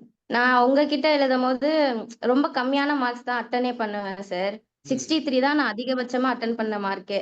ஆனா ம் அதுக்கே உங்ககிட்ட 40 மார்க் வாங்கிட்டேனா, அதனால ம் ஒரு கான்ஃபிடன்ஸ் வந்துருச்சு சார். ம் நீ எவ்வளவு தடவை டெஸ்ட் எழுதின லாக்கெல்லாம்? 3 வாட்டி 100 மார்க் டெஸ்ட் எழுதினேன். ஓகே. 3 மார்க் 3 வாட்டி எழுதி 3 வாட்டியுமே ஃபெயிலா, இல்லைன்னா ஏதாவது ஒரு வாட்டி நல்ல மார்க் எடுத்துட்டியா? இல்ல சார், நான் ஃபர்ஸ்ட் வாட்டி உங்ககிட்ட 12th படிக்கும் போது எழுதுனதுல தான் 8 மார்க். ஆ அதுக்கப்புறமா உங்ககிட்ட 1.5 மாசம் எக்ஸாம் அப்ப எழுதுவோம்ல, ஆ அதுல 2 டெஸ்ட்லயும் 40 எடுத்துட்டேன். அத சொல்லு. இங்க பாரு, 8 மார்க்ன்றது அவ எக்ஸாம் முன்னாடி எழுதின டெஸ்ட் இல்ல, கிளாஸை முடிச்ச உடனே எழுதின டெஸ்ட்ல. அதாவது இப்ப நீ ஒரு டெஸ்ட் எழுதி தெரியுமா, கிளாஸ் முடிச்ச உடனே 11ஆம் தேதி வச்சேன் தெரியுமா, போன மாசம் அதுல எழுதின மார்க் தான் நீங்க அந்த 8 மார்க் கூட கம்பேர் பண்ணணும். எக்ஸாமுக்கு முன்னாடி அவ 8 மார்க் 8 மார்க் எடுக்கல, நல்லா புரிஞ்சுக்குங்க. கிளாஸை முடிச்ச உடனே ஒரு டெஸ்ட் வச்சேன், அந்த டெஸ்ட் அவ 8 மார்க் எடுத்தா, அதுக்கப்புறம் அதை பவுன்ஸ் பேக் ஆனா. புரிஞ்சுதா? அதே மாதிரி நீங்களும் இப்ப இப்ப இவர்கிட்ட இன்ஸ்பயர் ஆயிட்டு, சார் பாருங்க நானும் இப்ப எக்ஸாம் முன்னாடி ஒரு டெஸ்ட் கேட்குறீங்களா, அடுத்த 2 சீரிஸ் அதுல 8 மார்க் வாங்கிட்டு மெயின் எக்ஸாம் அது கிடையாது, நோ நோ நோ நோ, அதுல அவ பாஸ் ஆயிட்டா. புரிஞ்சுதா? சோ தப்பா இன்ஸ்பயர், அதாவது இன்ஃபர்மேஷன் மிஸ்கம்யூனிகேட் ஆகக்கூடாது, அதுக்காக தான் தெளிவுபடுத்த சொன்னேன். ஏன்னா எக்ஸாம் முன்னாடி எழுதின டெஸ்ட்ல அது பாஸ் ஆயிடுச்சு. ஓகே. சரி, வேற அடுத்த கேள்வி. சார் இது வந்து கிரீஷ்வர்கிட்ட நான் ஒரு பர்சனலான ஒரு கொஷின் சார். ம் ஏன்னா இது எல்லாரோட ரிசல்ட்லயும் நான் ரொம்ப ஹாப்பியா இருந்தேன், பட் கிரீஷ்வரோட ரிசல்ட்ல அவனோட சுச்சுவேஷன் நீங்க சொன்னப்ப எனக்கே ஒரு மாதிரி ஃபீல் ஆச்சு, because I am also facing a similar situation. So Girishwar, what is the importance of having a strong mind during losses at the examination? Giri, அவனுக்கும் உன் சுச்சுவேஷன் நடந்துச்சு. So so he needs like no, எப்படி உன் mind செட்டை நீ வச்சுக்கிட்டு இருந்த. ஓ அப்பா திடீர்னு தவறிட்டாருன்னா, அதுவும் ரொம்ப ரொம்ப பிடிச்ச ஒரு கேரக்டர் நம்ம வாழ்க்கையில இனிமே இல்லை அப்படின்னும் போது, எப்படி அதை உன்னால ஏத்துக்க முடிஞ்சது, எப்படி அதை வச்சுக்கிட்டு நீ போய் எக்ஸாம் அட்டன் பண்ணாச்சு. இப்போ இவனுக்காச்சு டைம் ஆயிடுச்சு, இப்போ உனக்கு நாளான்னைக்கு எக்ஸாம், ஓகே, இன்னும் 2 நாள் எக்ஸாம்னும் போது எப்படி அதை உன்னால ஏத்துக்க முடிஞ்சது? சார் அது நான் ஒண்ணுமே அந்த டைம்ல யோசிக்கல சார். ஒண்ணு ஃபேமிலி சப்போர்ட் பண்ணாங்க. அம்மா சொன்னாங்க, இது போல வந்து நீ விட்டுறாத, 2 வருஷமா நீ படிச்சுட்டு இருக்க, இது விட்டுறாத. நானுமே ஒண்ணே ஒண்ணுதான் சார் யோசிச்சேன். இப்ப அப்பா இருந்தாருன்னா அவரு வந்து ஃபீல் பண்ணுவாரா, இப்ப நான் இப்ப எக்ஸாம் இப்படி ஆயிடுச்சு, நான் எக்ஸாம் போகாம வீட்டுல நான் எழுத மாட்டேன்னு சொல்லி நான் உட்காந்துட்டேன் அப்படின்னா அப்பா ஃபீல் பண்ணுவாருன்னு சொல்லி நான் யோசிச்சேன். ஐயோ பையன் வந்து நம்மளால போய் எழுத முடியாது அப்படின்னு ஃபீல் பண்ணுவாரு அப்படின்னு சொல்லி எனக்கு தோணுச்சு. சரி அந்த பேர் நம்ம கொடுக்க கூடாது அப்பாக்குன்னு நினைச்சேன், அதனால நான் போய் எழுதுனேன் சார். ஆனா எக்ஸாம் ஹால்ல எனக்கு ஒண்ணுமே தோணல, எனக்கு எக்ஸாம் ஃபியர் ஒண்ணுமே வரல. போய் எழுதிட்டு நான் பாட்டும் வந்தேன் சார். ஒண்ணுமே தோணல எனக்கு. சரி, அவன் இன்னைக்கு இந்த பதில் சொல்றான், என்கிட்ட நான் அன்னைக்கு ஒன்று கேட்கும் போது வேற ஒரு பதில் சொன்னான், அதுவும் ரொம்ப ரெலவெண்டா இருந்துச்சு. இருக்கிறதுலே ஒர்ஸ்ட் சுச்சுவேஷனை நான் ஃபேஸ் பண்ணிட்டேன் ஆல்ரெடி, இதுக்கு மேல என்ன ஒர்ஸ்ட் சுச்சுவேஷன் எனக்கு வரும் அப்படின்னு அவன் சொன்னான் என்கிட்ட. கரெக்ட் தான் அவன் சொன்னது. ஒரு மனுஷனுக்கு ஒர்ஸ்ட் சுச்சுவேஷன் என்னன்னா இதுதான், அதுவே நான் ஃபேஸ் பண்ணிட்டேன். இப்போ இன்னைக்கு அந்த சுச்சுவேஷன் நான் ஃபேஸ் பண்ணிட்டேன், நாளைக்கு போய் நான் எக்ஸாம் ஃபேஸ் பண்ணணும், அது வந்து இதோட டிஃபிகல்ட் ஒன்றும் எனக்கு கிடையாது அப்படின்னு ஒரு வார்த்தை சொன்னான். புரிஞ்சுதா? அந்த வார்த்தை வந்து ரொம்ப ரொம்ப ஸ்ட்ராங்கான வார்த்தை. இதை வந்து தமிழ்ல சொல்லுவாங்க, தலையே முழுகிடுச்சு, ஜான் போனா என்ன முழம் போனா என்ன அப்படின்னு சொல்லுவாங்க. ஓகே, அதாவது what more to lose, so there is nothing to lose. So go and write the exam. அது ஒரு பாயிண்ட். இன்னொரு பாயிண்ட்,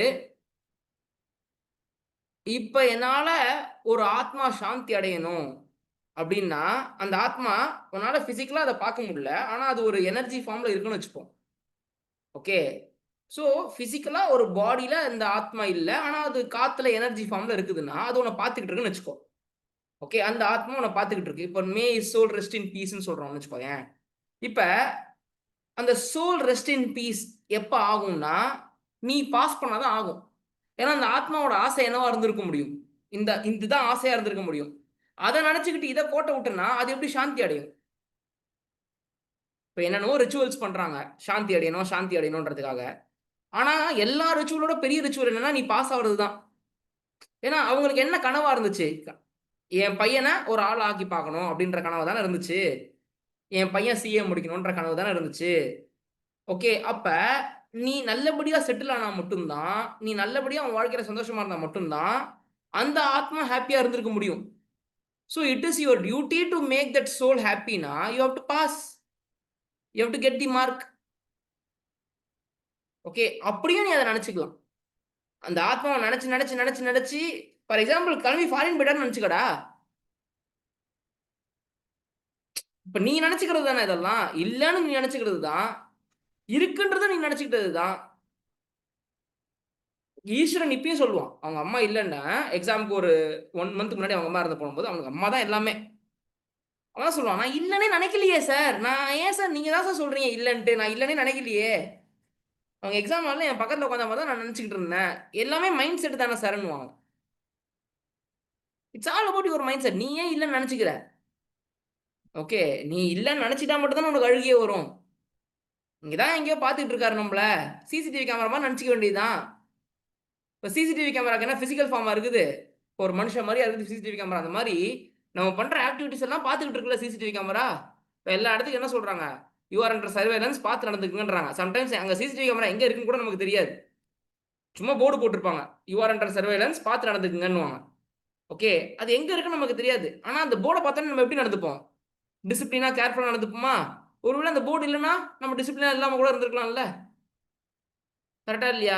இப்ப யாரோ ஒருத்தர் நம்மளை கண்காணிக்கிறாங்கன்னு நம்ம நினைச்சுக்கிறோம்ல, அதனால நம்ம என்ன நடந்துக்கிறோம், பொறுப்புணர்வு நடந்துக்கிறோம். அந்த மாதிரி யாரோ ஒருத்தர் நம்ம அப்பா நம்மளை கண்காணிச்சுக்கிட்டு தான் இருக்காரு, நம்ம கூட தான் இருக்காரு, ஆனா பிசிக்கல் ஃபார்ம்ல இல்ல வேற ஒரு எனர்ஜி ஃபார்ம்ல இருக்காருன்னு நினைச்சுக்கிட்டீங்கன்னா உனக்கு அவ்வளோ மிஸ் ஆகாதுன்னு எனக்கு தோணுது. பிளஸ் அல்டிமேட்டா அவருக்கு என்ன வேணும், இவங்க கொடுக்குற அந்த தேவசம் பிண்டம்லாம் இருக்குல்ல, ஓகே, அது அவங்களோட belief, let them do that. Okay, வருஷம் வருஷம் தேவசம் கொடுக்கறது, எள்ளு கொடுக்கறது, இதெல்லாம் அவங்களோட பிலீஃப், அதை நம்ம கொஸ்டின் பண்ண தேவையில்லை. பட் உனக்கு ஒரு பிலீஃப் வரணும், நான் என்ன கொடுக்க போறேன், என்னோட வெற்றியை தான் நான் கொடுக்க போறேன். My victory is victory. புரிஞ்சுதா? இப்ப நான் ஃபெயில் ஆயிட்டு அழுதுட்டு இருந்தேன்னா அதுக்கு வேற அவர் மேல காரணத்தை சொன்னேன்னா அவர் சந்தோஷமா படுவாரு. அப்ப நான் ஃபெயில் ஆனதுக்கு நீதான்ப்பா காரணம்னா யோ என்ன இதுன்ற மாதிரி இருக்கும். கரெக்டா இல்லையா? ஸோ நான் பாஸ் ஆனதுக்கு உன்னோட ஆசீர்வாதம் காரணம்னு சொன்னா மட்டும்தான் அவங்க ஹாப்பியா இருப்பாங்களே தவிர, நான் ஃபெயில் ஆனதுக்கு நீ என் கூட இல்லாததான் காரணம்னு சொன்னா அவங்க ஹாப்பியா இருக்க போறது கிடையாது. புரிஞ்சுதா இல்லையா? ஸோ அந்த மாதிரி மைண்ட் செட்டை ரெடி பண்ணி வச்சுக்கோ. இது ஒரு நாள்லாம் வராது, ஒவ்வொரு பீரியட்ல தான் வரும்.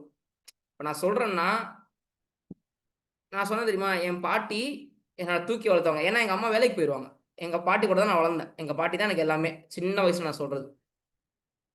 எனக்கு தெரிஞ்சு 5ஆம் கிளாஸ்க்கு அப்புறம் தான் எங்க அம்மா வேலையை விட்டு என் கூட இருந்தாங்க. அது வரைக்கும் குடும்ப கஷ்டத்துக்காக அவங்க வேலைக்கு போயிட்டு இருந்தாங்க. நான் டாக்ஸ் எக்ஸாம் எழுதும்போது என் பாட்டி இறந்துட்டாங்க. இப்போ நான் என் பாட்டியை போய் பார்த்துட்டு டாக்ஸ் எக்ஸாமுக்கு போனோம். எனக்கு அழுகியே வரல. எனக்கு டாக்ஸ் டாக்ஸ் டாக்ஸ் டாக்ஸ் டாக்ஸ் வந்து நான் 80 மார்க் வாங்கிட்டேன் டாக்ஸ்ல. எனக்கு தெரிஞ்சு ஹையஸ்ட் மார்க் நான் டாக்ஸ்ல, என்னோட இதுலயே ஹையஸ்ட் அதுதான். அப்ப எனக்கு மைண்ட் செட் எப்படி இருந்துச்சு அப்படின்னா, என் பாட்டி என்ன நினைப்பாங்க, நான் எக்ஸாம்ல ஃபெயில் ஆயிட்டு பாட்டி நீ தான் காரணம் நான் ஃபெயில் ஆனதுக்குன்னா என் பாட்டி என்ன நினைப்பாங்க, அதை அவங்க விரும்புவாங்களா? ஒருவேளை அவங்களால முடிஞ்சதுன்னா அவங்க உசுரை கையில பிடிச்சிட்டு 2 நாள் வெயிட் பண்ணியிருப்பாங்க எக்ஸாம் முடிகிற வரைக்கும். ஆனா அவங்கள்ட்ட அந்த ஆப்ஷன் இல்லையே. புரிஞ்சுதா இல்லையா? ஸோ அப்போ அவங்க கிட்ட இல்லாத ஒரு ஆப்ஷனை நான் கேட்கவும் முடியாது, இப்ப அவன் மேல நான் பழி போட்டா அது மகா மட்டமான ரீசன். அப்போ ஒண்ணே ஒண்ணுதான் நான் பண்ணணும். இருக்காங்கன்னு நினைச்சுக்கிட்டு, இப்போ நேத்து வரைக்கும் அவங்க இருந்தாங்க, இன்னைக்கும் அவங்க இருக்காங்கன்னு நினைச்சிட்டு போய் எக்ஸாம் எழுத வேண்டியதுதான். ஏன் இல்லைன்றத நான் நினைக்கணும். புரிஞ்சுதா? நினைச்சாதானே தலைவலி. ஃபாரினுக்கு போயிட்டாங்கன்னு நினைச்சுக்கயேன், அவ்வளவுதான். ஃபாரினுக்கு போயிட்டாங்க, ஃபோன் வந்து ரீச் ஆகல. ஒருத்தனுக்கு ஃபோன் ரீச் ஆகலன்னா என்ன பண்ணுவ? வெயிட் பண்ணுவல்ல? அந்த மாதிரி வெயிட் பண்ண வேண்டியதுதான் வாழ்க்கையில. வெயிட் பண்ணாலே காலமே அதுக்கு மருந்து போட்டுரும். வெயிட் பண்ணா நிறைய விஷயங்கள் மறந்துரும். மறந்து அதாவது forgetting is the solution. Sometimes மறந்து போறது தான் அதுக்கு மருந்தே. அப்படியே நம்ம நம்ம கூட ஒருத்தர் எல்லாம் மிஸ் பண்றோம்னு வச்சுக்கோயேன், டெய்லி அவங்க நினைச்சு மிஸ் பண்ணாதான் மிஸ் பண்றது. இப்போ உங்க ஃப்ரெண்டே, இப்போ உனக்கு கிரிக்கெட் ஆடுறதுக்கு ஒரு ஃப்ரெண்ட் இருந்தான்னு வச்சுக்கோ சின்ன வயசுல. பட் உங்க வீட்டுல நீங்க வீடு மாறிட்டீங்க, ஓகேவா? நீ வீடு மாறினதுக்குலாம் அழுதுருக்கேன்னு எனக்கு தெரியல. நான்லாம் வீடு மாறினது கதறி கதறி எழுதிருக்கேன், ஓகேவா? பட் எவ்வளவு நாள்? அது கூட தான் எனக்கு லாஸ். நாங்கள் வீடு மாறி போயிட்டோம். நாங்கள் 2 பேரும் ஒரே ஸ்கூல் கிடையாது. அவன் வேற ஸ்கூல், நான் வேற ஸ்கூலு. ஸோ நாங்கள் வீட்டு பக்கத்தில் கிரிக்கெட் விளையாடி தான் பார்த்துட்டு இருப்போம். இப்போ கிரிக்கெட்டும் விளையாட போகிறது இல்லை, நான் இவங்க கூட விளையாட போகிறது இல்லை, நான் வேற வீட்டுக்கு போயிட்டேன். அப்போ என்ன பண்ண முடியும்? ஒன்றும் பண்ண முடியாது. இப்போ இறந்து போனாதான் லாஸ், இறந்து போனாதான் இல்லை, பிரிவு கூட தான். இது கூட தான் ஒரு பிரிவு, இது கூட தான் லாஸ். இப்போ அம்மா நீ வீடு மாட்ட, நான் வினோத் கூட கிரிக்கெட் விளையாட முடியாது, உசேன் கூட கிரிக்கெட் விளையாட முடியாதுன்னு சொல்லிட்டு நான் எக்ஸாமில் ஃபெயில் ஆகலாமா? ஓகேவா? நமக்கு வாழ்க்கையில் வேற துணை கிடைக்கும் எப்பவுமே. ஒரு துணை இல்லைன்னா இன்னொரு துணை கிடைக்கும். புரிஞ்சுதா? நான்லாம் வந்துட்டுறா மைண்டு தான் எல்லாத்துக்கும் காரணம்ன்றத நான் முடிவு பண்ணேன்டா ஒரு டைம்ல. எல்லாத்துக்குமே காரணம் மைண்டு தான். இப்ப ஒரு சினிமா பாக்குறோம், சரியா? அதுல ஒரு அம்மா சென்டிமெண்ட் சீன் வருதுன்னு வச்சுக்கோ. எனக்கு கேஜிஎஃப் படம் ரொம்ப பிடிக்கும். என் பொண்டாட்டி கேட்பா, நீ லூசுறான்னுவா. அது ஏன் எனக்கு பிடிக்கும்னா, அவன் நினைச்சிட்டு இருப்பா இந்த வைலன்ஸ்னால எனக்கு பிடிக்கும், ஒரே ஆள் 500 பேர் அடிப்பான்ட்டு. அதனால எனக்கு பிடிக்குமான்னு எனக்கு சொல்ல தெரியல. தன்னானே தன்னாதானே நான் ஒரு பாட்டு வரும் தெரியுமா? அந்த பாட்டு வரும்போதெல்லாம் எனக்கு அப்படியே கண்ணிலே தண்ணி வரும். அது ஏன்னு எனக்கு தெரியாது. நிறைய படம் நான் பார்த்தம்போது அப்படியே தரத்தையா ஊத்தும் எனக்கு. அப்ப அது படம்னு எனக்கு தெரியும், அது ஒரு சீன்னு எனக்கு தெரியும், இது வந்து எமோஷனல் மியூசிக் அதை ஏத்தி போடுறாங்கன்னு எனக்கு தெரியும். அப்ப ஒரு மூட நம்பிக்கையில நான் அழல. உணர்ச்சி வசப்படுறதுன்னு ஒண்ணு இருக்குல்ல, அது ஒரு mind state. It's a mind state. அந்த நிமிஷத்துல என் மைண்டு அந்த ஸ்டேட்டுக்குள்ள போகுது, அதனால தடுமாறுது, அதனால அழுக வருது. பட் அந்த சீன் முடிஞ்சதுக்கு அப்புறம் கண்ணை தொடச்சு நான் நார்மல் வேலையை பார்க்க ஆரம்பிச்சிருவேன். இப்போ அதே நினைச்சிட்டா இருக்க போறோம். அது ஒரு ஸ்டேட் ஆஃப் மைண்ட். அந்த ஸ்டேட் ஆஃப் மைண்டுக்குள்ள நீ போகும்போது அதுக்குள்ள நீ மாட்டிக்கிற. ஒன்ஸ் அந்த ஸ்டேட் ஆஃப் மைண்ட் நீ வெளில வந்துட்டனா நார்மல் ஆயிடுவா, அவ்வளவுதான். ஃபிராக்ஷன் ஆஃப் அ செகண்ட்ல பிகம்ஸ் நார்மல். பட் அதுக்குள்ளேயே நீ இருக்கிறன்னு வச்சுக்கோயேன், பிரச்சனை. அடுத்தடுத்த வேலையை பார்க்கணும். Keep your self busy. Idle minds தான் பிக்கஸ்ட் ப்ராப்ளம். சும்மா வச்சிருக்க பாரு மைண்ட, அது புதுசு புதுசா தோணும். நீ எதுவுமே பண்ணன்னு வச்சுக்கோயேன், ஏதோ தோணினே இருக்கும். புக்ஸ் எடுத்து படி, எக்கனாமிக்ஸை படி, மேக்ஸை படி, மேக்ஸ்குள்ள போ. மேக்ஸ்குள்ள போனா அவருக்கு வராம போயிடுவார், மறந்து போயிடுவார். புரிஞ்சுதா? ஒன்ஸ் நீ சப்ஜெக்ட் குள்ள இம்மர்ஸ் ஆயிட்டனா உனக்கு வேற எதுவுமே தோணாது. சார் அதே தோணிக்கிட்டு இருக்கு சார், அதனால சப்ஜெக்ட் குள்ள வர, அப்படிலாம் கிடையாது.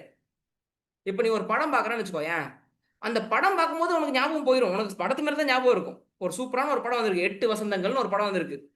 8 வசந்தங்கள்னு தெலுங்குலயோ கடந்தே ஒரு படம் வந்திருக்குன்னு வச்சுக்கோயேன். அந்த படம் பார்க்கும்போது அந்த படத்துக்குள்ள நீ இம்மர்ஸ் ஆயிட போற. இப்போ சூப்பர்மேன் படம் வந்திருக்குதா, அதை பாக்குறியா? சூப்பர்மேனுக்குள்ள இம்மர்ஸ் ஆயிடுவ. அப்போ கூட அந்த யோசனை இருப்பியா? ஒரு கதை சொல்லுவாங்க, இந்த உலகத்திலேயே நாராயணர் அதிகமா யோசிச்சுட்டு இருக்கிறது நாரதர் தானா. எப்ப பார்த்தாலும் நாராயண நாராயண நாராயண நாராயணன் சொல்லிட்டே இருப்பார். அப்போ வந்து கடவுள் வந்து என்னோட சிறந்த பக்தன்னு சொல்லி ஒரு ஆளை சொன்னான். கடவுள் சொன்னாராம், நாராயணர் என்ன சொன்னாராம், என்னோட சிறந்த பக்தன்னு சொல்லி ஒரு ஆளை சொன்னாராம். உடனே நாரதர் சண்டை போட்டாராம், ஏய் நான் தான் உன்னோட சிறந்த பக்தன், எந்நேரமும் நாராயண நாராயணன் சொல்லின்னு இருக்கேன், அவனை போய் சிறந்த பக்தன்னு சொல்றியா அப்படின்னாராம். இப்ப கடவுள் என்ன பண்ணாராம், ஒரு பாத்திரத்துல ஃபுல்லா எண்ணெயை நிரப்பி, ஒரு சின்ன கிண்ணத்துல எண்ணெயை நிரப்பி, நீ வந்து ஒரு 1 கிலோமீட்டர் நடந்துட்டு வா அப்படின்னு சொன்னாராம். ஆனா ஒரு சொட்டு எண்ணெய் கூட கீழே விடக்கூடாதுன்னாராம். உடனே நாரதர் என்ன பண்ணாராம், அந்த பாத்திரத்தை எடுத்துக்கிட்டு நடந்து போனாராம் 1 கிலோமீட்டர். ஸோ ரொம்ப ரொம்ப கேர்ஃபுல்லா நடந்து போனாராம். ஓகேவா? ஒரு சொட்டு கூட முடியல, ஒரு சொட்டு கூட கீழே விடாம கொண்டு வின் பண்ணிட்டாராம். அப்ப நாராயணர் கேட்டாராம் நாரதர்கிட்ட, சொல்லு இப்ப இந்த 1 கிலோமீட்டர் நடந்து வந்தல்ல, எவ்வளவு தடவை நாராயண சொன்ன சொல்லு அப்படின்னாராம். ஒரு தடவை கூட சொல்லலையாம். ஏன்னா ஃபுல் ஃபோக்கஸ் எதுல இருந்துச்சாம்? அந்த கிண்ணத்துல இருக்கிற எண்ணெயில இருந்துச்சாம், நடக்கிறதுல இருந்துச்சாம். அதனால அதையே ஃபோக்கஸ் பண்ணதுனால நாராயணன் சொல்றதே மறந்துட்டாராம் அவர். ஸோ நீ ஃபோக்கஸை ஷிஃப்ட் பண்ணினா நிறைய விஷயங்கள் உனக்கு மறந்து போயிடும். திருப்பி நார்மல் ஆனா மட்டும்தான் உனக்கு அது ஞாபகம் வரும்.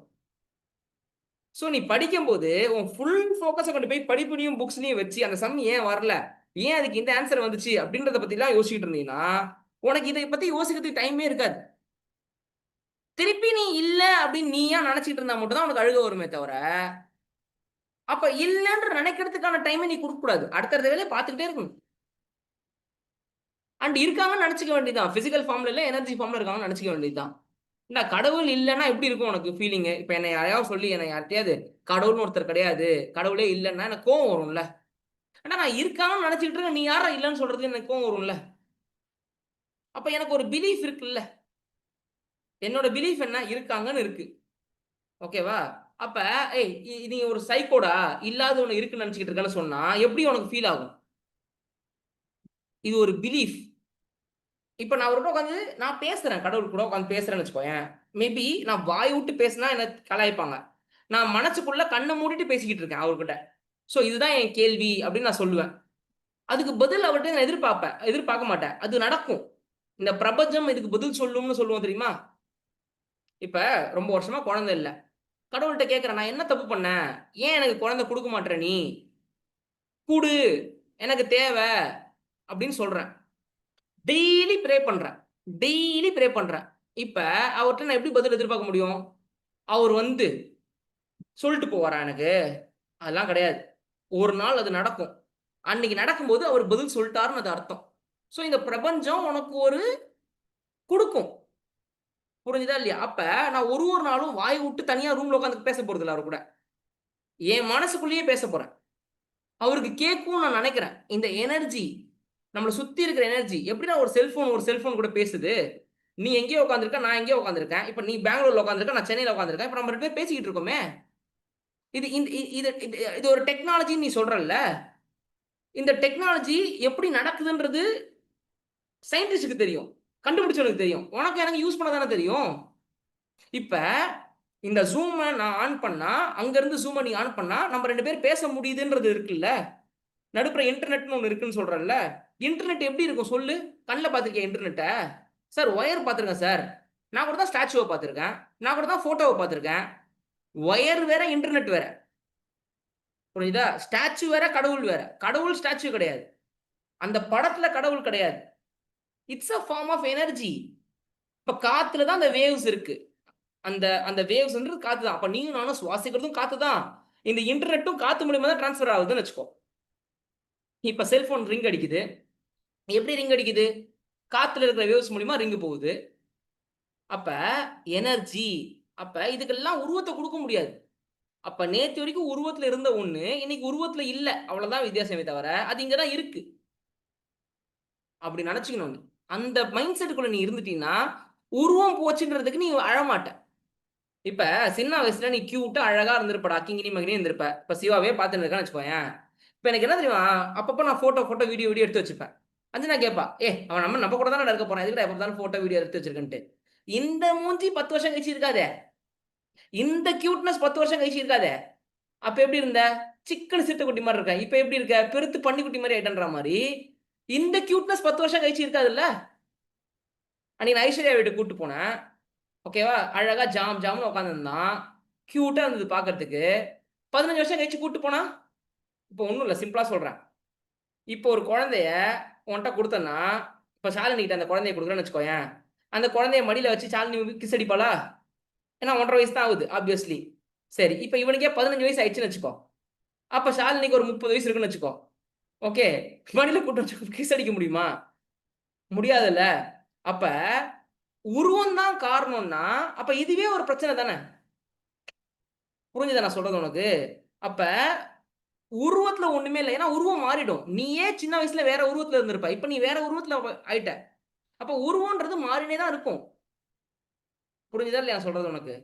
இப்ப நாளைக்கு உனக்கு கல்யாணம் நடக்கும், உனக்கு ஒரு குழந்தை பிறக்கும், உங்க அப்பா அந்த உருவத்துல வராருன்னு நினைச்சுக்க வேண்டியதுதான்.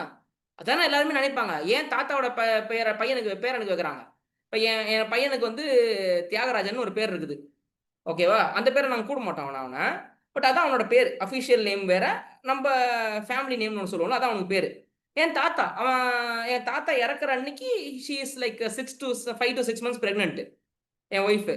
அப்ப எல்லாருமே என்ன சொன்னாங்க, தாத்தா தான் உள்ள வந்திருக்காருன்னாங்க. அப்பவே நாங்க முடிவு பண்ணிட்டோம் உள்ள இருக்கிறது பையன்ட்டு. பொண்ணா கூட இருக்கலாம், யாருக்கு தெரியும். பட் பையனா பிறந்தா அது என் தாத்தா அப்படின்னு நான் முடிவு பண்ணிட்டேன். ஸோ நான் அப்பவே சொல்லிட்டேன், பையனா பிறந்தா நான் அவரோட சர்மா தான் எடுத்துக்கிறேன் அப்படின்னு சொல்லிட்டேன். ஏன்னா சர்மா எடுக்கிறதுன்னு சொல்லி ஒரு ப்ரொசீஜர் இருக்கு. ஸோ இது பையனா பிறந்தா நாங்கள் அந்த சர்மா எடுத்துக்கிறோம்னு சொல்லிட்டேன். ஓகே, அப்போ பையனாவே பிறந்துட்டாங்க. ஓகேவா? அப்ப நமக்கு என்ன தோணும், ஓகே ரீபார்ன், அதனால தானே பேரன்னு சொல்றாங்க. அதனாலதான் மோஸ்ட்லி பாத்தீங்கன்னா பாட்டியோட பேரை வந்து பேரனுக்கு பேத்திக்கு வைப்பாங்க, தாத்தாவோட பேரை வந்து பேரனுக்கு வைப்பாங்க. புரிஞ்சுதா இல்லையா? அந்த காலத்துல நீ வந்து மன்னர்கள் பேர்லாம் எடுத்து பாரு, ஒரே பேர் திருப்பி திருப்பி ரிப்பீட் ஆகும். 1 2 3 அப்படியே ரிப்பீட் ஆகினே இருக்கும். ஏன்னா ஒரு செகண்ட் ஜெனரேஷனுக்கும் அதே பேர் வச்சுட்டே இருப்பாங்க திருப்பி திருப்பி. அந்த மாதிரி தான் நினைச்சுக்கணும். இப்ப பிசிக்கல் ஃபார்ம்ல இல்ல, அது எனர்ஜி ஃபார்ம்ல மாறிடுச்சு. அந்த எனர்ஜி ஃபார்ம் திருப்பி பிசிக்கல் ஃபார்முக்கு வரும் கொஞ்ச நாள் கழிச்சு. we have to wait for it அப்படின்னு வச்சுக்க வேண்டியதுதான். ஓகே, ஃபாரினுக்கு போனப்ப திருப்பி வருவாரு, உனக்கு கல்யாணம் ஆகி குழந்தை பிறக்கும்போது வருவாருன்னு நினைச்சுக்க வேண்டியதான். அந்த குழந்தை ஃபார்ம்ல தான் ஒரு திருப்பி வர போறான்னு நினைச்சுக்க வேண்டியதுதான். புரிஞ்சுதா? ஓகே, வேற சப்ஜெக்ட் ரிலேட்டட் டவுட் வாங்க. திருப்பி நான் ரொம்ப டிவேட் ஆயிட்டேன். வாங்கடா, அடுத்த கேள்வி கேளுங்கடா. எக்ஸாமுக்கு முன்னாடி நாள்லாம் எப்படி சார் இருந்துச்சு அவங்களோட மைண்ட் ஸ்டேட், அவங்க எப்படி ப்ரிப்பேர் பண்ணாங்க? எக்ஸாம் முன்னாடி நாள் மைண்ட் செட். ஸ்ரீவத்சவா இருக்கியா இல்லையா? கிளம்பி போயிட்டான்னு நினைக்கிறாங்க. இருக்கானா? டேய் சொல்றா, எக்ஸாம் முன்னாடி நாள் மைண்ட் செட் எப்படி இருந்தது? எக்ஸாம் முன்னாடி மைண்ட் செட்லாம் நான் ஜாலியா தான் சார் இருந்தேன். எக்ஸாம் இருக்கு பயம் அப்படிலாம் இல்ல சார். ஜாலியா இன்னொரு நாள் just another day in life அப்படிதான் சார் இருக்கு. இவனெல்லாம் மட்டும் தயவு செய்து எக்ஸாம்பிள் எடுத்துக்காதீங்க. இந்த மாதிரிலாம் யாருக்கு இருக்காது. நான்லாம் வந்து சூச்சு போயிருந்தேன். ஓகேவா? வேற உதயஸ்ரீ, உன் மைண்ட் செட் எப்படி இருந்தது? அது இந்த விக்ரம் படத்துல சொல்ற மாதிரி பாத்துக்கலான்ட்டு வந்துட்டேன் சார். சாருகேஷ், உனக்கு எப்படி இருந்தது? இவ்வளவு நாளா கஷ்டப்பட்டுட்டோம். இல்ல சார், இவ்வளவு நாளா கஷ்டப்பட்டுட்டோம். சோ இதுக்கப்புறம் நம்ம கையில எதுவும் இல்ல, பாத்துக்கலாம் அப்படிங்கிற மாதிரி ஒரு நானே எனக்கு மோட்டிவேஷன் கொடுத்துக்கிட்டேன். சாருகேஷ், எனக்கு கொஞ்சம் எக்ஸைட்மெண்டா இருந்துச்சு சார். ஸ்கூல் என்னது? முடிச்சுட்டு எக்ஸைட்டடா இருந்தேன் சார். நான் கொஞ்சம் எக்ஸைட்டடா இருந்தியா? ஸ்கூல் முடிச்சுட்டு அடுத்த இதுக்கு போயிட்டோம் சொல்லிட்டு. ஜெய் சார், உனக்கு எப்படி இருந்தது? எனக்கு வந்து ஜாலியா இருந்துச்சு சார். அதுதான் வந்து ஒரு இவன் 4 நாள் ஸ்ரீவத்சவா வேற கேரக்டர். ஜாலியா இருந்துச்சு. ஏன் என்ன பொண்ணு பார்க்க போனியா நீ? சார் அவ்வளவுதான் சார். எக்ஸாம் முடிச்சுட்டு ஏடா, ஃபவுண்டேஷன் முடிக்க போறோம். ஜாலியா அதாவது இருந்துச்சு சார். எக்கனாமிக்ஸ் எக்ஸாம்ல 4 மணிக்கு மைண்ட் செட் எப்படி இருந்துச்சு கேட்கலடா. அக்கௌண்ட்ஸ் சார் எக்ஸாம் எப்படி இருந்துச்சுன்னு கேக்குறாங்க. அப்போ அப்படிதான் சார் இருந்துச்சு. ஜாலியா இருந்துச்சாமே. அடா, அதாவது அநியாயத்துக்கு படிச்சு வச்சிருந்தா இப்படிலாம் இருக்கும் போல இருக்கு. ஓகே, எப்படி 100 out of 100 வாங்க போறோம், இதுல என்ன இருக்குது அப்படின்ற மாதிரி. இந்த போர்டு எக்ஸாம் மைண்ட் செட் எப்படி இருந்துச்சு? இப்போ எக்ஸாம் போறேன்னு வச்சுக்கோ, போர்டு எக்ஸாம் முன்னாடி நாள் மைண்ட் செட் எப்படி இருந்துச்சுன்னா, அப்போ வந்து அவ்வளோ ஃபியர் இருந்திருக்காது. எஸ், அப்பயுமே போர்டு எக்ஸாம் போறோம் அப்படின்னு ஒரு ரெஸ்பான்சிபிலிட்டியோட ஒரு ஃபியர் இருந்திருக்குமே தவிர அவ்வளோ ஃபியர் இருந்திருக்காது. அவனுங்க நிறைய தடவை டெஸ்ட் எழுதி பார்த்ததுனால அவனுக்கு அந்த ஃபியர் தான் மீன்ஸ் அந்த அளவுக்கு தான் இருந்திருக்கும். இப்போ ரொம்ப கம்மியாக டெஸ்ட் எழுதிருக்கோம், ரொம்ப கம்மியாக படிச்சிருக்கோம், ப்ரெஷர் அதிகமாக இருக்குது, வீட்டில் காரி துப்புவாங்க, ஃபெயில் ஆகிட்டா அப்படிலாம் யோசிச்சா பயம் இருந்திருக்கும். மற்றபடி கொஞ்சம் என்ன சொல்றது, எப்படியும் இன்னைக்கு தூங்கி நாளைக்கு இருந்தா வரதான் போகுது டே, நான் போய் தான் ஆகணும். ஓகேவா? பேனாவை எடுத்து தான் ஆகணும், பேப்பர்ல எழுதி தான் ஆகணும், எதுவும் மாற போறது கிடையாது. சலோ அப்பப்ப என் பொன்னாட்டி வந்து சலோ அப்படின்னு சொல்லுவா, பாத்துக்கலாம் விடு, போ வா அப்படின்ற மாதிரி ஏதோ சொல்லுவா. விடு பாத்துக்கலாம் அப்படின்ற மாதிரி அந்த ஒரு மைண்ட் செட்குள்ள எல்லாருமே வந்துதான் ஆகணும். எனக்கு இன்னைக்கும் ஒரு போட்டோ இருக்குது. டெலிவரி ஆகிறதுக்கு 2 ஹவர்ஸ்க்கு முன்னாடி நான் ஒரு போட்டோ எடுத்தேன் அவளை. ஓகே, அவளை நிக்க வச்சு ஒரு போட்டோ எடுத்தேன். அந்த மூஞ்சி நீ பார்க்கணுமே, மரண வீதியில இருப்பா அவ. அப்படின்னு இருப்பா. டேய், இப்பயும் அதை பார்த்தா நான் சொல்லுவேன், அவட்ட சொல்லுவேன், மூஞ்சிய பாருடி மரண வீதியில இருக்காருன்னா அவ சொல்லுவா, இதுல வேற நீ எனக்கு செல்ஃபி எடுக்கணும் போஸ்ட் கொடுன்னு சொன்ன ஞாபகம் இருக்கா உனக்கு அப்படின்பா. சோ எப்படி நடக்கதான் போகுது. ஓகேவா? எப்படியும் எழுததான் போறீங்க. அதை நினைச்சு அதுக்குள்ள எழுதக்கூடாது. அந்த நினைக்கிற நேரத்துல இன்னும் 2 கொஸ்டின் படிச்சுட்டு போலான்னு இருக்கணும். சில பேருக்கு நல்ல கான்ஃபிடன்ஸ் இருக்கும். ஓகேவா? சூப்பர் கான்ஃபிடன்ஸ் இருக்கும் சில பேருக்கு. ஒன்றும் பிரச்சனை இல்லை அப்படின்ற மாதிரி. பட் நிறைய பேருக்கு அந்த கான்ஃபிடன்ஸ் லெவல் இருக்காது. ஒரு மாதிரி நடுக்கமாவே தான் இருக்கும். எனக்கெல்லாம் பயங்கர நடுக்கமா இருந்துச்சு. எனக்கு எக்ஸாம் ஹாலுக்கு முன்னாடிலாம் வந்து யூன்ற மாதிரி இருந்துச்சு. நைட்லாம் ஒரு மாதிரி ஆங்ஸைட்டின்ற வார்த்தை இருக்கும். ஓகே, ஆங்ஸைட்டின்றதான் கரெக்டான வார்த்தை என்னை பொறுத்த வரைக்கும். இது வந்து பயம்னு சொல்ல முடியாது. எக்ஸைட்டட்னு சொல்லலாம் தெரியுமா? எக்ஸைட்மெண்ட்டும் இருக்கும் சில பேருக்கு. ஓகேவா? ஏன்னா நாளைக்கு தீபாவளினா நீ நைட் தூக்கம் வராது எனக்கு சின்ன வயசுல. அதே மாதிரி நாளைக்கு கிரிக்கெட் மேட்ச்னா நீ நைட் எனக்கு தூக்கம் வராது. ரொம்ப எக்ஸைட்டடா இருப்பேன் நான். நாளைக்கு ரிசல்ட்னா நீ நைட் தூக்கம் வராது. ரொம்ப எக்ஸைட்டடா இருப்போம்ல நம்ம. அப்ப அது ஒரு டைப் ஆஃப் ஒரு உணர்ச்சி. இன்னொரு உணர்ச்சி என்னன்னா ஆங்ஸைட்டி. அதாவது பயம் ரொம்ப இருக்கும் மனசுக்குள்ள. ஓகே, மனசுக்குள்ள வந்துட்டு தோத்துருவோமோ, தோத்துட்டா என்ன பண்றது அப்படின்ற பயம். இது எப்படின்னா இல்லாத ஒரு விஷயத்த நம்ம கற்பனை பண்ணிக்கிட்டு நம்ம அதுக்குள்ள மாட்டிக்கிறோம். இப்ப நீ வண்டி ஓட்டிட்டு இருக்க, தூரத்துல ஒரு லாரி வருது. அந்த லாரி வந்து நம்ம மேல மோதிட்டா என்ன பண்றதுன்னு நீ யோசிச்சா என்ன அர்த்தம்? அதான் ஆங்ஸைட்டி. அந்த லாரி அதோட லேன்ல போயின்னு இருக்குது, நீ உன் லேன்ல போயின்னு இருக்க. அந்த லாரி எதிர்க்க வந்து இருக்குது, அது அதோட லேன்ல போய்கிட்டு இருக்கு. நீ அண்டர்ஸ் அதர்வைஸ் அந்த லாரியோட லேன்ல போய் அந்த லாரியோட வாசல்ல போய் நின்று என்னை இடின்னு சொன்னாலே அது இடிக்க போறது இல்லை. அது பாட்டு போயின்னு இருக்கும், நீ பாட்டு போயின்னு இருக்க போற. ஆனா அந்த ஆங்ஸைட்டி என்ன தெரியுமா பண்ணும்? உன் மனசுல லாரி லாரி லாரி லாரி லாரி லாரி லாரி லாரி லாரின்னு. அதுதான் ஆங்ஸைட்டி. ஓகே, எங்கேயோ போற மாதிரி ஆத்தா ஏன் மேல வந்து ஏறு ஆத்தான்ற மாதிரி இந்த ஆங்ஸைட்டின்றது அதுதான். ஆக்சுவலி அது நடக்கவே நடக்காது. அது ஒண்ணு இல்லவே கிடையாது. பயம்ன்றது என்னன்னா அது உண்மை. ஆனா ஆங்ஸைட்டின்றது என்னன்னா அது உண்மை கிடையாது. புரிஞ்சுதா? அப்ப இல்லாத ஒண்ணத்தை இருக்குன்னு நினைச்சுக்கிட்டு நீ பயந்துட்டு இருக்க பாத்தியா, அதுதான் ஆங்ஸைட்டி. அதை எப்படி அவாய்ட் பண்றது? நீயே கற்பனையோட ஒண்ணத்தை உருவாக்கினத நீ தான் கற்பனையில அழிக்கணும். கனவு நடமாடிட்டா என்ன பண்றது? பயதாங்கன்னு வச்சுக்கோ. இப்ப ஏதோ ஒரு கனவு காண்ற, ஒரு மகா கெட்ட கனவு. ஓகேவா? சம்டைம்ஸ் அது ஞாபகமும் இருக்காது, ஆனா ஒரு மாதிரி பதட்டமா இருக்கும். ஞாபகம் இருக்காது, எக்ஸாக்டா என்ன கண்டோன்னு ஞாபகம் இருக்காது, ஆனா ஏதோ கெட்டது நடந்துருமோ அப்படின்னு ஒரு பயம் இருக்குல்ல, அதான் ஆங்ஸைட்டி. இல்லவே கிடையாது, எதுவுமே கிடையாது. கனவுல ஒரு சிச்சுவேஷன் ஏதோ நடந்திருக்கு, ஒரு சர்க்கம்ஸ்டான்ஸ் நடந்திருக்குது, அதுவும் இப்ப மறந்தும் போச்சு, கனவு ஞாபகமும் இல்லை, ஆனா கெட்ட கனவுன்னு மட்டும் தோணுது. ஆனா என்ன கனவுன்னு தோணல, ஞாபகம் இல்லை. இப்போ நமக்கு வந்து பேட் ஓமன் அப்படின்ற ஒரு வார்த்தை மைண்டுக்குள்ள வருது. அப்படின்னா ஏதோ சகுனம் சரியில்லை, கெட்டது நடக்க போகுது. This is anxiety. இது இல்லாத ஒண்ணுத்த இருக்கா மாதிரி நினைச்சுக்கிட்டு. இது இன்னும் ரொம்ப ப்ராக்டிக்கலா சொல்லணும் அப்படின்னா, இந்த பக்கத்து வீட்டுல திஷ்டி சுத்தி போடுறாங்கன்னு வச்சுக்கோ. அவங்க என்ன பண்றாங்க, குழந்தைக்கு திஷ்டி கழிச்சுட்டு கொண்டு வந்து ரோட்ல போட்டு சூடத்தை பத்த வச்சுட்டாங்க. இப்ப அதை நீ பார்த்துட்ட. இப்ப என்ன தோணும் உனக்கு மனசுக்குள்ள? ஐயையோ, அந்த திஷ்டி நமக்கு வந்து ஒட்டிக்கும் அப்படின்னு தோணும். இந்த கழிப்புன்னு வாங்க தெரியுமா, அது நமக்கு வந்து ஒட்டிக்கும் அப்படின்னு தோணும். இதே கோயில் ஏத்துற சூடத்தை பார்த்தா உனக்கு தோணுமா? இப்ப ரோட்ல எவனோ ஒருத்தர் சூடம் ஏத்துனா உனக்கு இப்படி தோணுது. இப்ப அவங்க வந்து யாரும் சொல்லல உங்ககிட்ட, இங்க பாருங்க இது என் குழந்தைக்கு திஷ்டி சுட்டி அதை கொண்டு வந்து அங்க போட்டு இப்ப நான் வந்து சூடத்தை பத்த வச்சிருக்கேன்னு யாராவது உன்கிட்ட சொன்னாங்கன்னா கிடையாது. அந்த சூடம் அந்த ரோட்ல அந்த இடத்த எரியறத பார்த்த உடனே உனக்கா தோணுது இதெல்லாம். இப்ப அவங்க சாமிக்கு வேண்டிட்டு கூட ரோட்ல ஏத்திருக்கலாம். நீயே வந்து திருஷ்டி சுத்தி தான் அது ஏத்தினாங்கன்னு நினைக்கிற. நீயே வந்து அது அங்கேயே புஷ்ன்னு பறந்து உன் மேல ஏறிக்கும்னு நினைக்கிற. இது எல்லாம் தான் ஆங்ஸைட்டி. இல்லாத ஒண்ணுத்த இருக்கிற மாதிரி கனவு கண்டுகிட்டு நீ ஏன் ஒரு கற்பனைக்குள்ள வாழ்ற? ஐயோ நாளைக்கு எக்ஸாம், நமக்கு தெரியாதெல்லாம் எக்ஸாமுக்கு வந்துடும் அப்படின்னு நினைக்கிற.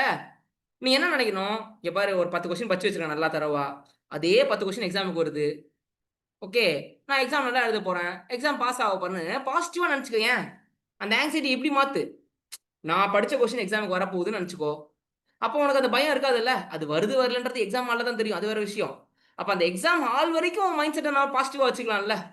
நான் படிச்ச கொஸ்டின் தான் வரப்போகுது எக்ஸாம்ல, சார் சொன்ன கொஸ்டின் தான் வரப்போகுது, சார் நம்ம எக்ஸாமில் டெஸ்ட் எழுதணும்ல அந்த கொஸ்டின் தான் வரப்போகுது எக்ஸாமில். ஓகே, அப்போ என்ன பயம், நம்ம தான் அந்த கொஸ்டின் ஆல்ரெடி ஒன்று நான் எழுதிட்டேன் நல்லா, இல்லையா நான் அன்னைக்கு நல்லா எழுதுல அதுக்கப்புறம் படிச்சுட்டேன். ஸோ எப்படி அது எனக்கு தெரிஞ்சிருச்சு, ஒன்று எனக்கு அது ஆல்ரெடி தெரிஞ்சிருச்சு, இல்லைன்னா நான் இப்போ தெரிஞ்சுக்கிட்டேன். அப்போ எக்ஸாம்லாம் நான் நல்லா தானே எழுதுவேன் அப்படின்னு ஒரு மைண்ட் செட் நீ இருக்கணும். அப்போ சார் அப்போ அது அப்படி நடக்குமா சார், அப்படி நடக்குமான்னு தெரியாது. அப்போ எல்லா கொஸ்டினும் தெரியாத கொஸ்டின் வரும் எக்ஸாமில், அப்போ அது மட்டுமா நடக்கும்? அட்லீஸ்ட் நீ பாசிட்டிவ் மைண்ட் செட்ல இருந்தீங்கன்னா படிச்சது மறக்காது, நெகட்டிவ் மைண்ட் செட்ல இருந்தீங்கன்னா படிச்சது மறந்து போயிடும், பிளாங்க் ஆயிடுவேன். சரி, இதெல்லாம் தாண்டி எனக்கு ஆங்ஸைட்டி இருக்குது, நான் என்ன பண்றது அப்படின்னா, டேக் டீப் பிரீத் இன். ஓகே, நல்லா ஃபுல்லா இழு மூச்சை. இப்போ நான் சொல்றேன் பண்ணு. இப்போ நீ எக்ஸாம் ஹால் கிட்ட இருக்க மாதிரி நினச்சிக்கோ, இன்னொரு 15 மினிட்ஸ்ல ஹால்குள்ள போறேன் அப்படின்னு நினச்சிக்கோ. ஓகேவா? ஒரு சுச்சுவேஷன் இப்போ லைட்டா பதட்டமா இருக்குதுன்னு வச்சுக்கோ.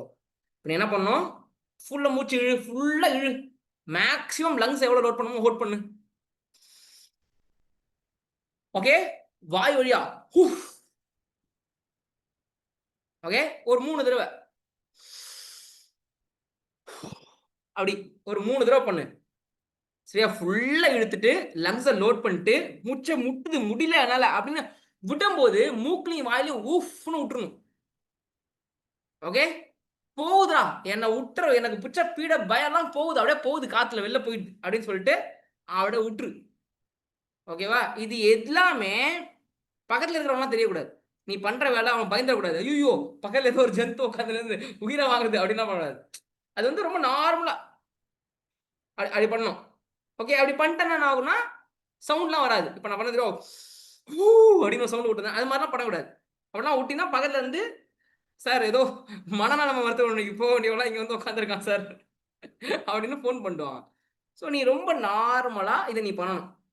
இப்போ ஃபவுண்டேஷனில் இப்படி சொன்னானுங்களே, இப்போ இதே பசங்களை இன்டர்வியூ கூப்பிட்டு, இன்டர்வியூக்கு 2 நாளைக்கு முன்னாடி எக்ஸாம் கூப்பிட்டு இதே கேள்வி கேட்கணும் நம்ம.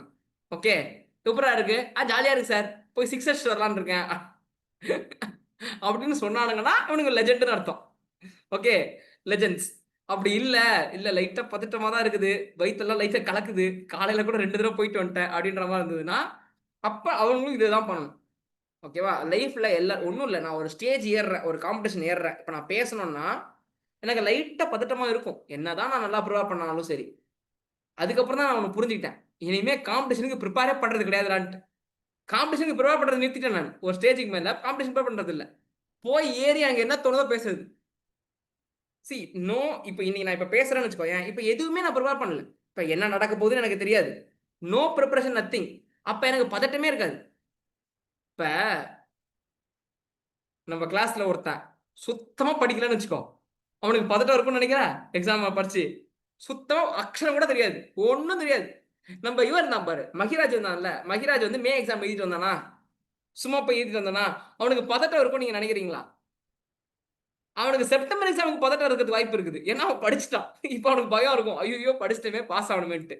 ஆனா அவன் மே எக்ஸாம் எழுதும் போது அவன் எப்படி போய் எழுதிருப்பான், சும்மா பேர் எழுதிட்டு வரணும் தானே போவான், சும்மா எழுதுவான். அப்ப அவனுக்கு என்ன பதட்டம் இருக்கும்? இப்ப அவனை கூப்பிட்டு நீ எப்படி பதட்டமா ஃபீல் பண்ணியா அப்படின்னு அவன் என்ன சொல்லுவான், பதட்டமா எனக்கா செய்ப்போ அப்படின்னுவான்.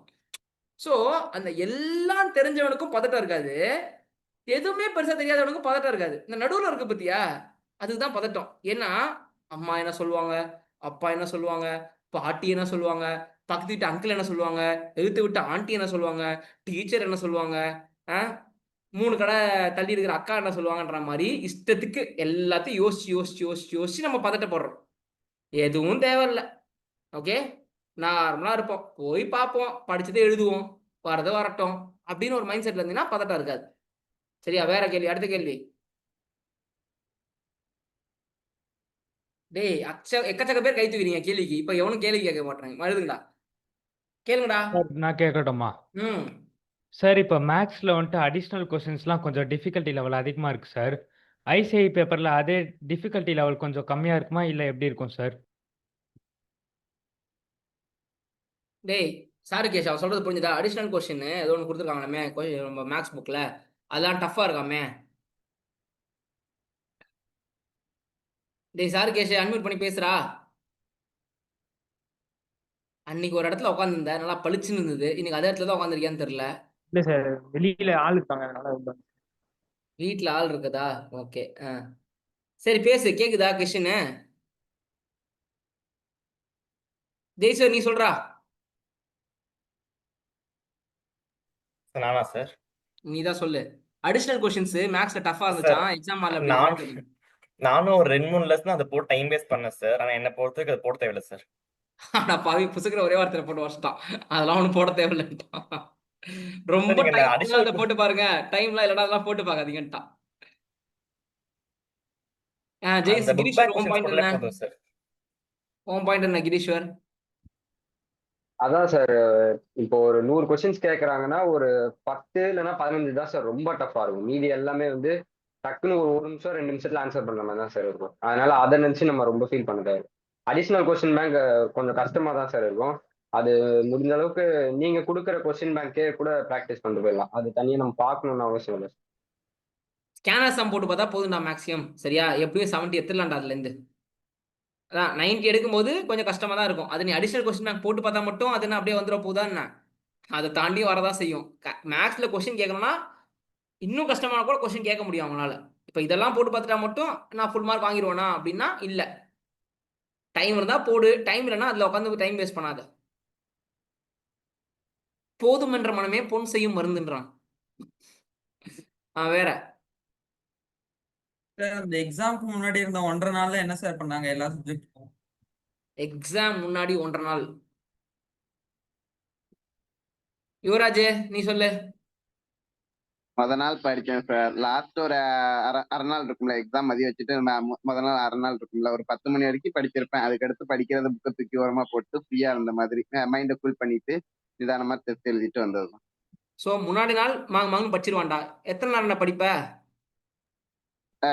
போயிட்டு வந்து ஒரு 5 மணி 6 மணி வரைக்கும் ரிலாக்ஸ் பண்ணிட்டு 8 மணி போல 7 மணி 8 மணி போல புக் எடுப்பேன். ஒரு நாள் ஃபுல்லா அப்ப படிப்பேன். என்னைக்கு உனக்கு எக்ஸாமோ, ஃபார் எக்ஸாம்பிள் அக்கௌண்ட்ஸ் எக்ஸாம் போயிட்டு வந்துட்டேன், ஒரு போயிட்டு வந்துட்டு வீட்டுக்கு வரதுக்கு ஒரு 6:30 மணி 7 மணி ஆயிடுச்சுன்னா ஒரு 8 மணிக்கா புக் எடுப்பியா? ஆமா, எடுத்துட்டு மறுநாள் ஃபுல்லா படிப்பேன். அதுக்கு அடுத்த சரி, நாள் 8 வந்து மணிக்கு படிக்க ஆரம்பிச்சு எத்தனை மணிக்கு படிச்சு முடிப்ப? அதை சொல்லு. தூங்கணும்ல. தூங்குறது 12-1 ஆகும் சார். சரி, ஓகே. அப்புறம் எத்தனை மணிக்கு காலையில லேட்டா எழுந்திருப்ப? தான் எந்திப்பேன். 9 மணி 10 மணி போலதான் எந்திப்பேன். அதுக்கு அடுத்து அன்னைக்கு அதே மாதிரிதான் ஆகும், 2 மணி ஆகும். சரியா? அதுக்கு அடுத்து மறுநாள் வந்து 8 மணி 9 மணிக்காச்சும் எழுந்திரும். 2 மணி நேரம் படிப்பேன், ரிவைஸ் பண்ணுவேன். 10 மணிக்கு மேல புக்கை தூக்கி ஓரமா வச்சுட்டு ஃப்ரீயா ஆகிடுவேன். இந்த எக்ஸாம் முன்னாடி நேரம் வரைக்கும் படிக்கிறது, இந்த போகும்போதெல்லாம் புக்கை படிக்கிறது கூட எடுத்து போக மாட்டேன் சார். எக்கனாமிக்ஸுக்கு சும்மா எடுத்து போனா நாங்க போய் படிக்கல. லாக் வந்து கையில செல்லுலயே இது வச்சிருந்தேன், மெட்டீரியல் வச்சிருந்தேன். எக்ஸாம் ஹாலுக்கெல்லாம் மெட்டீரியலே எடுத்து போல சார். சரி, இது உன் பாயிண்ட் ஆஃப் வியூ. அடுத்தது வேற சாருகேஷ், உன் பாயிண்ட் ஆஃப் வியூ சொல்லு. சார் பெருசா காலைல கொஞ்ச நேரம் படிப்பேன் சார் வெளில. அதுக்கு பிறகு நாங்க சொன்னதுதானா? ஆமா, புக்கெல்லாம் எடுத்துட்டு போறது இல்லை சார் எக்ஸாம். புக்கெல்லாம் எடுத்துட்டு போறது இல்லை எக்ஸாம் ஹாலுக்கு? பேக் கூட எடுத்துட்டு போல சார். ஒரே ஒரு பெண்ணு தான் சார். எக்கனாமிக்ஸ்லாம் வெறும் பென்சில் மட்டும் தான் சார் எடுத்துட்டு போனேன், பேனா கூட எடுத்துட்டு போல சார் போல இருக்கே. பாஸ்போர்ட் சைஸ் போட்டோ தானன்றதுனால பேண்ட் கூட தான் போனன்ற மாதிரி. ஏன்டா டேய். உதயஸ்ரீ சார் எனக்கு டிஸ்டன்ஸ் அதிகம் சார். நான் வீட்டு வரவே 8 மணி ஆயிடும். அதனால அன்னைக்கு ஃபுல்லா தூங்கிடுவேன் சார். அதுக்கப்புறம் அடுத்த நாள் லாக் தூங்கிட்டியா? அன்னைக்கு படிக்கவே இல்லையா? அன்னைக்கு படிக்கல சார். எக்ஸாம் முடிச்ச அன்னைக்கு படிக்கல. அடுத்த நாள் ஃபுல்லா படிச்சுட்டு அன்னைக்கு நைட்டு ஃபுல்லாவுமே தூங்காம தான் சார் படிச்சேன். ஏன்னா எனக்கு எக்ஸாம் அப்பெல்லாம் கரண்ட் போயிடுச்சு சார். நைட் ஃபுல்லா கரண்டே இல்ல. மெழுகுபத்தி ஏத்தி படிச்சிட்டு இருந்தேன் சார். அட்ரா அம்பேத்கர் பேத்தியா நீ? வேற வழி இல்ல சார், என்ன பண்றது, லா பேப்பரு. அதுல கரண்ட் போனது எங்க அம்மா தான் ரொம்ப பயந்துட்டாங்க. அவ்வளவுதான் முடிஞ்சு சோழி அப்படின்னு. நான் வந்து கொஞ்சம் நீங்கெல்லாம் கான்பிடன்ட் கொடுத்துருந்தீங்களா எல்லாமே நடக்கும், அதனால எல்லாத்துக்கும் தயாரா இருங்கன்னு சொல்லியிருந்தீங்களா. நீங்க சொன்னது அனைத்தும் எனக்கு பழிச்சிச்சு சார். அதனால மனசை இரும்பாக்கிட்டு படிச்சேன். மனசை இரும்பாக்கணும், உடம்ப சூப்பர். சோ எத்தனை மணிக்கு தூங்கி எத்தனை மணிக்கு ஏந்த தூங்கினே இல்லையா நீங்க? எனக்கு தூக்கம் பதட்டத்திலேயே வர்றது இல்லை சார். படிக்கணுங்கிற எண்ணத்திலேயே படுத்தாலும் படிக்கணும் அப்படின்னு ஓடிட்டே இருக்குமா, அதனால தூங்கமே வரல. எனக்கு 10ஆம் கிளாஸ்ல இன்னைக்கு ஞாபகம் இருக்கு, ஹிஸ்டரியில ஒரு 2 டாபிக் விட்டேன், கடைசியா ரிவிஷன் பண்ணல. சரி டைம் ஆயிடுச்சு, இதுக்கு மேல எப்படி படிக்கிறது, தூங்கிட்டேன், படுத்துட்டு அதே யோசனை இருக்குது மனசு. ஒரு 15 நிமிஷம் 20 நிமிஷம் அதே யோசனை இருக்குது. அப்பதான் நினைச்சேன் இப்ப இதே யோசிச்சு இருக்கிறதுக்கு பேசாம நம்ம லைட்டை போட்டு படிச்சிடலாம் அப்படின்ட்டு லைட்டை போட்டு படிக்க ஆரம்பிச்சிட்டேன். எங்க அம்மா இல்ல என்னடா லூஸ் மாதிரி பண்ற, லைட்ல ஆஃப் பண்ணி எல்லாம் படுத்துட்டோம், நீ என்னடா திருப்பி எழுதிக்கிற, இல்ல அந்த 2 டாபிக் மைண்ட்ல ஓடினே இருக்குது, அது இருந்தா நைட்டு பூரா தூக்கம் வராது போல இருக்கு, நான் திருப்பி படிச்சிடறேன்ட்டு உட்காந்து படிக்க ஆரம்பிச்சிட்டேன். அது இன்னும் 2.5 மணி நேரம் போகுது. அதுக்கப்புறம் நான் எங்க அம்மா நினைச்சிட்டாங்க, சரி இவனுக்கு தூக்கம் வந்தா தூங்கட்டும், நம்ம எதுவும் போட தேவையில்லன்னு விட்டாங்க. அப்புறம் டயர்டாகி நானே தூங்கிட்டேன் கொஞ்ச நேரம் கழிச்சு. அப்புறம் காலைல எழுந்துட்டேன். அந்த மாதிரிதான் சரி நிறைய பேருக்கு அது நடக்கும். லைக் நோ, ஏன்னா அந்த அந்த கம்ப்ளீஷன் இல்லைன்னு வச்சுக்கோ, என் மனசு தூங்கவே கூடாது, அரிச்சுனே இருக்கும் நொய்ன்னு. அதுக்கு பேசாம உட்காந்து படிச்சிடலாம்னு தோணும். அதுதான் விஷயம். சரி எவ்வளவு படிச்சாலுமே ஒரு சரிமா ஒரு சாட்டிஸ்ஃபேக்ஷனே வராது. எவ்வளவுதான் படிச்சா ஜெய்சூர், உனக்கு லாலாம் சாட்டிஸ்ஃபேக்ஷன் வந்துச்சாடா எக்ஸாம் முன்னாடிலாம்? ஜெய்சூர் சார் லா சாட்டிஸ்ஃபேக்ஷன் வரவே இல்லை சார். லா மட்டும் சாட்டிஸ்ஃபை ஆகல சார். மத்த எல்லாமே சாட்டிஸ்ஃபை ஆயிருந்துச்சு சார். லா மட்டும் ஆகவே இல்லை சார். அது ஆகவே ஆகாது. இந்த லா சாட்டிஸ்ஃபேக்ஷனே வராது. மிச்சம் எல்லாரும் கூட ஓரளவு கண்ட்ரோல் வந்துடும், பார்த்துக்கலாம் போட்டா வந்துடும் ஆன்சர் வந்துடும். இந்த லா வந்து தொல்லை அது. ஃபவுண்டேஷனை பொறுத்த வரைக்கும், இன்டர் பொறுத்த வரைக்கும் அதே பிரச்சனை ஆடிட்டிங்ல இருக்கும். என்னக்கா பண்ணாலும் ஒரு சாட்டிஸ்ஃபேக்ஷனே வராது. என்னடா இது படிச்சிட்டோம், பட் இருந்தாலும் மனம் படிச்சிட்டேன்னு சொல்ல மாட்டேங்குது மனசு அப்படின்னு தோணும். அது அது அப்படிதான் இருக்கும். அது ஏன்னா நம்ம நல்ல மார்க் கிளாஸ் டெஸ்ட்ல வாங்கிருக்கவே மாட்டோம். இப்போ பார்த்தாலும் அந்த 60 65 அந்த ரேஞ்சிலே இருந்திருப்போம். குட்டி கண்ணாச்சாலும் மார்க் வராது நமக்கு. அதுதான் பிரச்சனை, அந்த சாட்டிஸ்ஃபேக்ஷன் வராமல் இருக்கிறதுக்கு காரணம். அது அப்படிதான், அது தியரி சப்ஜெக்ட் அப்படிதான் இருக்கும். அதே ஒரு மைண்ட் செட் பண்ணணும், இது இவ்வளவுதான், இதுக்கு மேல இது ஒர்க் அவுட் கிடையாது. இப்ப நம்ம நம்ம வந்து எண்ணத்தை போட்டு தேய்ச்சாலும் மூஞ்சி இதுக்கு மேல வெள்ளை ஆகாதுல்ல, இவ்வளவுதான் ஒரு மூஞ்சி, கரெக்டா இல்லையா? அப்போ ஒரு ஒரு மனநிலைமைக்கு வந்துருமா, ஓகே இவ்வளவுதான் நமக்கு. ஓகே இப்போ நம்ம ஒரு கலர், கையில ஒரு கலர் இருக்குன்னு வச்சுக்கோ, இந்த கலர் எனக்கு பிடிக்கல, எதையோ போட்டு தேய்ன்னு தேய்ச்சா ஒரு லெவலுக்கு தான் இது ஆகும், அதுக்கு மேல ஆகாதுல்ல, இவ்வளவுதான் அவ்வளவுதான் போச்சு போ அப்படின்ட்டு ஏதாவது ஒரு லெவலில் நம்ம விட்டுருணும். போதும் போ, இதை வச்சு பார்த்துக்கலான்னு, இது வரது வரட்டும், இந்த மூஞ்சிக்கு என்ன கிடைக்குதோ அது கிடைக்கட்டும்ன்ற மாதிரி போய் பார்த்துக்கலாம். படிச்சிட்டோம், இதுக்கு மேலே என்ன வருதோ பார்த்துக்கலான்ட்டு போக வேண்டியதுதான். அப்புறம் அடுத்தது అకౌంట్స్ లో ట్రూ ఆర్ ఫాల్స్ కానీ థియరీ క్వశ్చన్స్ కానీ క్వశ్చన్ బ్యాంక్ లో வந்துச்சா இல்ல அக்கௌண்ட்ஸ் ஐசிஐ மெட்டீரியல் ஃபுல்லா படிக்கணுமா தியரி பார்ட்? என்னடா யுவராஜ், நான் வந்து ஆரம்பத்துல இருந்தே அதை படிச்சதில்ல சார். அதை பார்த்தாலே லாஜிக்கலாவே எனக்கு ஆன்சர் வந்துடும். ஃபர்ஸ்ட் எக்ஸாம்ல இருந்து நீங்க முதல் எக்ஸாம்ல இருந்து நான் ட்ரூ ஆர் ஃபால்ஸே படிக்கல, அதை பார்த்தாலே ஆன்சர் வந்துடும். நம்ம சம்ல போடுற மாதிரி தானே இருக்கும், அதனால எனக்கு ஆன்சர் கான்செப்டுவலாவே வந்துடும். நான் படிக்கல, டைம் அதுக்காக ஸ்பெண்ட் பண்ணல. உதயஸ்ரீ உன் பாயிண்ட் என்ன?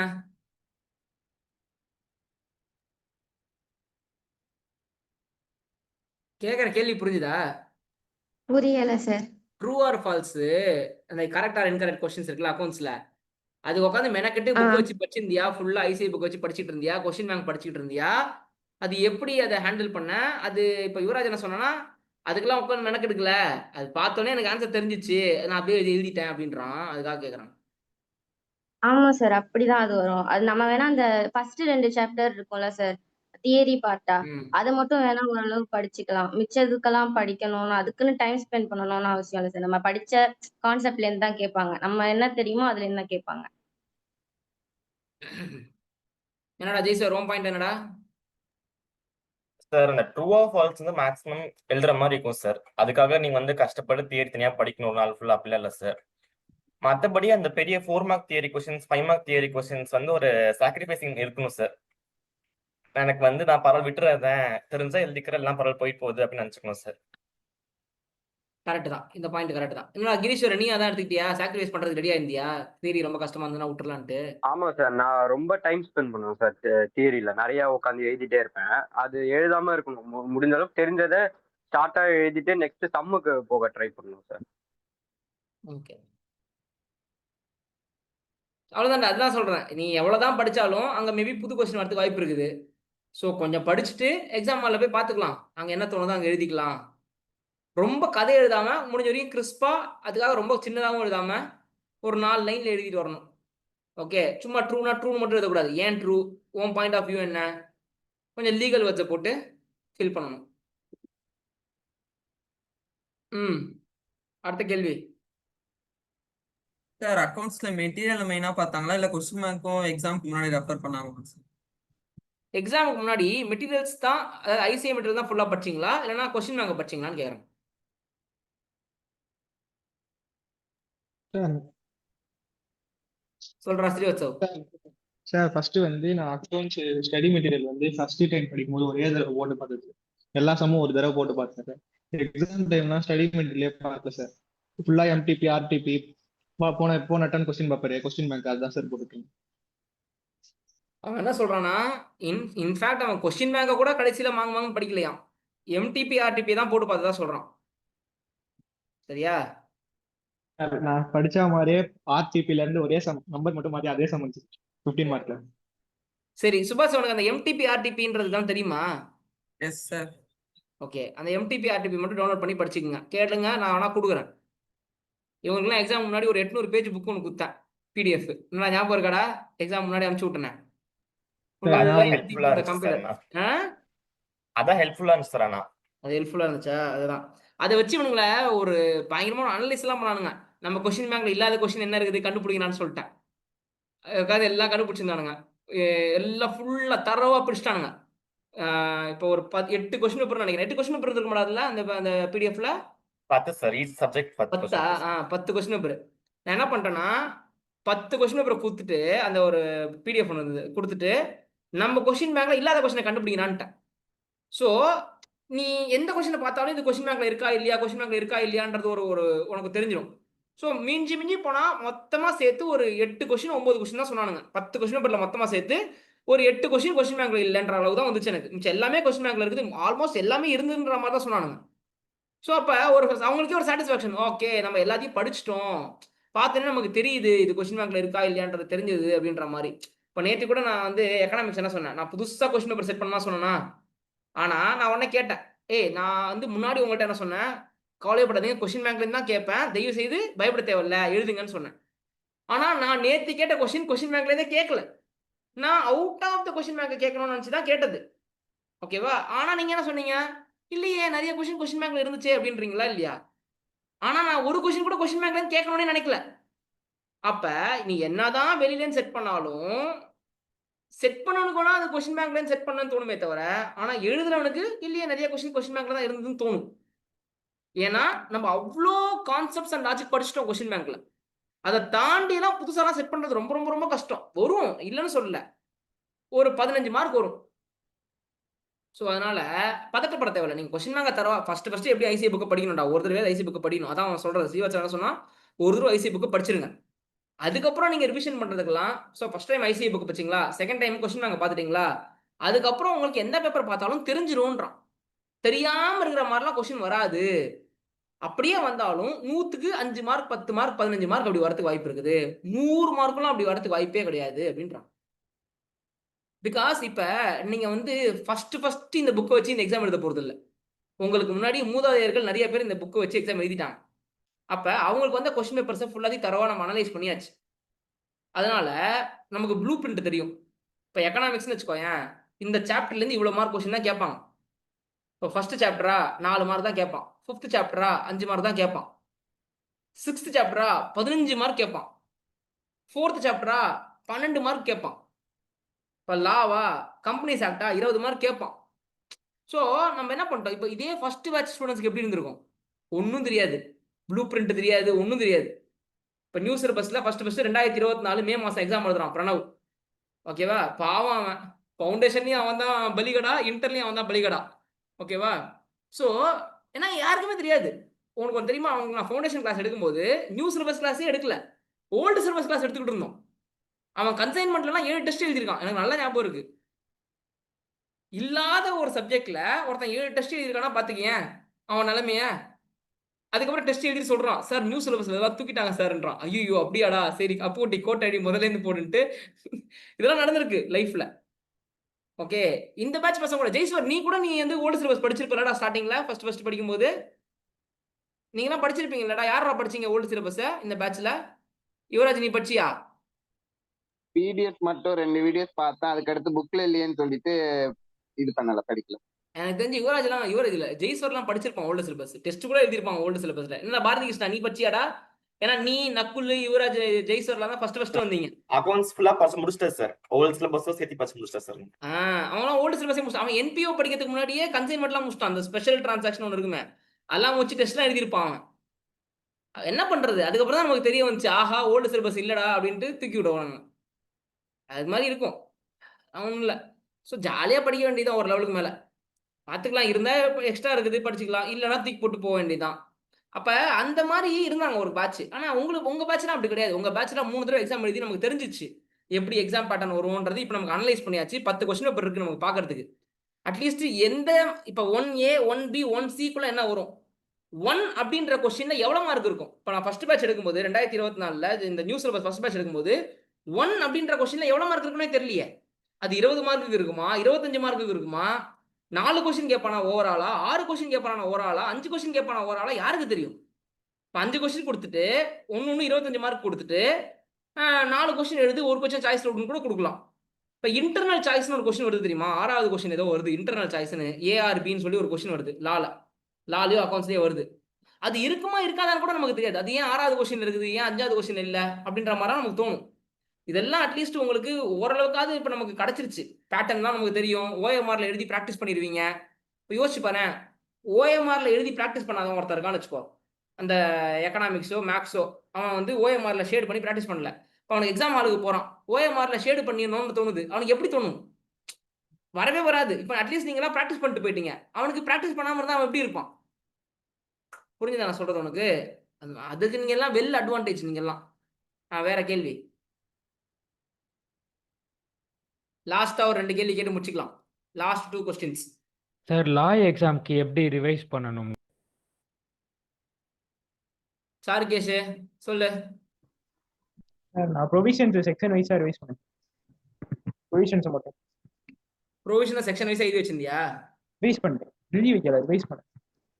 ரிவைஸ் பண்ணியா? ப்ரொவிஷன்ஸ் மட்டும் ரிவைஸ் பண்ணியா? ஓகே, இதுன்னு சொல்லி ரிவைஸ் பண்ணியிருந்தேன். ஓகே, அது மட்டும் தான் பண்ணேன். ஃபுல்லா கொஸ்டின் பேங்க்ல உட்காந்து பார்க்கல. கொஸ்டின் பேங்க் ரொம்ப மேலோட்டமாக பார்த்துச்சேன். 1-2 கொஸ்டின் மட்டும் டைரக்ட் கொஸ்டின்ஸ் படித்தேன். ஓகே, இல்ல அவன் என்ன சொல்றான்னா ஐசிஐ புக் வச்சு உட்காந்தியா 2 நாள், அது 1.5 நாள், இல்லைன்னா கொஸ்டின் பேங்க் வச்சு உட்காந்தியா 1.5 நாள்னு கேட்கறேன். கொஸ்டின் பேங்க் தான் ஃபுல்லாகவே கொஸ்டின் பேங்க்ல தான் வச்சு உட்காந்தேன். எவ்வளவு மார்க் வாங்கின நீ லால? 56 சார். 56ஆ? சரி, ஓகே. டேய் லால யாரா 60 பிளஸ் 60க்கு மேல எடுத்தது யாரா? யாருமே 60 மேல. அர்ஷன் எடுத்தான்னு நினைக்கிறேன். அர்ஷன் மட்டும் ஹையஸ்ட் மார்க். அர்ஷன் வரல இன்னைக்கு. நான் அவனுக்கு ஃபோன் அடிச்சேன், ஃபோனே ரீச் ஆகல. நீ எவ்வளோடா எடுத்த ஜெய்சூர்? 51 சார். 51ஆ? ஐயோ ரொம்ப லோமஸ்ட். ஸ்ரீவத்சவா நீ எவ்வளோடா எடுத்த? Sir 54 sir. சரி, 60 யாரா எடுத்தீங்க? 60 யாரா எடுத்தீங்களா? கிரீஷர் நீ 60 எடுத்தியா? சார் நான் 49 சார். நான் 49ஆ? ஐயோ 290 எடுத்தவனே 49 தான் எடுத்திருக்கான். அது அவ்வளவுதான், அதான் பிரச்சனை. நீ என்னதான் குட்டிக்காரனாடி பாரு, ஒரு 300 மார்க் எடுத்திருக்கான், அவனே 55 தான் எடுத்திருக்கான்றான். அப்ப போன மார்க் மொத்தமும் லாலதான் போயிருக்குது. ஏன்னா மொத்தம் போனது 100 மார்க்னா 100 மார்க்ல 50 மார்க் லாலையே போயிடுது. 45 மார்க் ஒரே சப்ஜெக்ட்ல போயிடுது. மிச்சம் 3 சப்ஜெக்ட் சேர்ந்து இன்னொரு 40 மார்க் போயிருக்குது. என்ன பண்றது? ஸோ என்னை பொறுத்த வரைக்கும் லா எப்படி படிக்கணும் அந்த 1.5 நாள் அப்படின்னா, அவன் சொன்ன மாதிரி, ஏன்னா நமக்கு வந்து ஐசிஐ புக் எடுத்து வச்சுக்கிட்டா எக்கச்சக்கமா படிக்கிற மாதிரி ஒரு ஃபீல் இருக்கும். ஆனா கொஸ்டின் பேங்க் எடுத்து வச்சுக்கிட்டா அதுலேருந்து ஒரு 25% படிக்க தேவையில்லைன்ற ஃபீல் வந்துடும். இப்போ நெகோஷியபிள்ஸ் மட்டும் எடுத்துக்கோயேன். கொஸ்டின் பேங்க் எடுத்துன்னு வச்சுக்கோயேன். இப்போ நம்ம கொஸ்டின் பேங்க்ல உங்களுக்கு ஃபர்ஸ்ட் கொடுத்த கொஸ்டின் பேங்க்லேருந்து நிறைய கொஸ்டின் அடிக்க சொல்லிட்டேன் நான் உங்களுக்கு. அந்த அடிக்கிற கொஸ்டின்லாம் நீங்கள் வந்து மெயின் டேபிள் ஆஃப் கண்டென்ட்ஸ்ல அடிச்சிடணும். அப்போ என்ன ஆகுனா உங்களுக்கு ஓகே இவ்வளோதான் இருக்குதுன்னு ஒரு ஃபீல் வந்துடும் மைண்டில். ஓகே நமக்கு வந்து ஒரு 15 செக்ஷன் தான் நான் படிக்கணும் அப்படின்னு இந்த 15 செக்ஷன் மட்டும் படித்தா போதும் மைண்ட் செட்டில் ஃபீல் வந்துடும். புரிஞ்சுதா? அதே மாதிரி கான்ட்ராக்டை பொறுத்த வரைக்கும் ஒரு சாப்டர் எடுத்துக்கிற, ஒரு செக்ஷன், ஒரு யூனிட் எடுத்துக்கிற அப்படின்னா ஓகே இந்த யூனிட்ல ஒரு 8 கொஸ்டின் தான் படிக்கணும், ஒரு 10 கொஸ்டின் தான் படிக்கணும்னு ஒரு ஃபீல் வந்துடும். அதில் இருக்கிற ஒரே ஒரு கொஸ்டினை மட்டும் ப்ரொவிஷன் பார்த்துக்குங்க. எல்லா கொஸ்டினும் படிக்க தேவையில்ல, ஒரே ஒரு கொஸ்டினை மட்டும் ப்ரொவிஷன் பார்த்துக்குங்க. ஓகே இந்த யூனிட்ல இதுக்கப்புறம் இனிமேல் வருதுன்னா இப்படி தான் இருக்கும். உங்களுக்கு ஆல்ரெடி படிச்சிருப்பீங்க, நீங்கள் உங்களுக்கு பார்த்தோன்னே தெரிஞ்சிடும். ஆனால் என்னன்னா எல்லா பேஜையும் ஒரு தடவை கண்ணில் பார்த்துருங்க. அது பார்த்தோன்னே உங்களுக்கு ஒரு ஐடியா கிடைச்சிடும். ஓகே இல்லை இப்படி தான் இருக்கும், இந்த கேஸை மேலே பார்த்தோன்னே இப்படி தான் முடியும். பேசிக்லிடா லால எல்லாமே பாசிபிள் நாட் பாசிபிள், முடியும் முடியாதுன்ற மாதிரி தான் எல்லா கொஸ்டினும் முடியும். அந்த ஒரே ஒரு லைன் மட்டும் உங்களுக்கு தெரிஞ்சிச்சா போதும், ட்ரிக் மட்டும் தெரிஞ்சா போதும். இது வந்து எக்ஸிட்டிங் அத்தாரிட்டி, இது வித்தின் த அத்தாரிட்டி, அவ்வளோதான். அந்த எக்ஸிக்யூட்டிவ் அத்தாரிட்டின்னு பார்த்தோன்னே தெரிஞ்சிடணும் உங்களுக்கு. தெரிஞ்சா அதை வச்சு கதை எழுத வேண்டியதுதான், பார்த்துக்கலாம் அப்படின்ட்டு. லாஸ்ட் கொஸ்டின் சார் எனக்கு வந்து அக்கவுண்ட்ஸ் கூட இப்போ எனக்கு அவ்வளவோ பயம் இல்லை சார். அதை கூட நான் போட்டுடுறேன். ஆனா எனக்கு என்னமோ எக்கனாமிக்ஸ் தான் ரொம்ப அப்படியே பயமா இருக்கிற மாதிரி இருக்கு. நான் நோட்ஸ் எடுத்து படிச்சாலுமே நான் போய் அதை டெஸ்ட் எழுதும் போது என்னாட்டி அதுல சில கொஸ்டின் ஆன்சரே பண்ண முடிய மாட்டேங்குது. ஸோ எனக்கு மட்டும் எக்கனாமிக்ஸ் பத்தி எப்படி அப்ரோச் பண்ணணும் அப்படின்னு சொல்லிட்டு.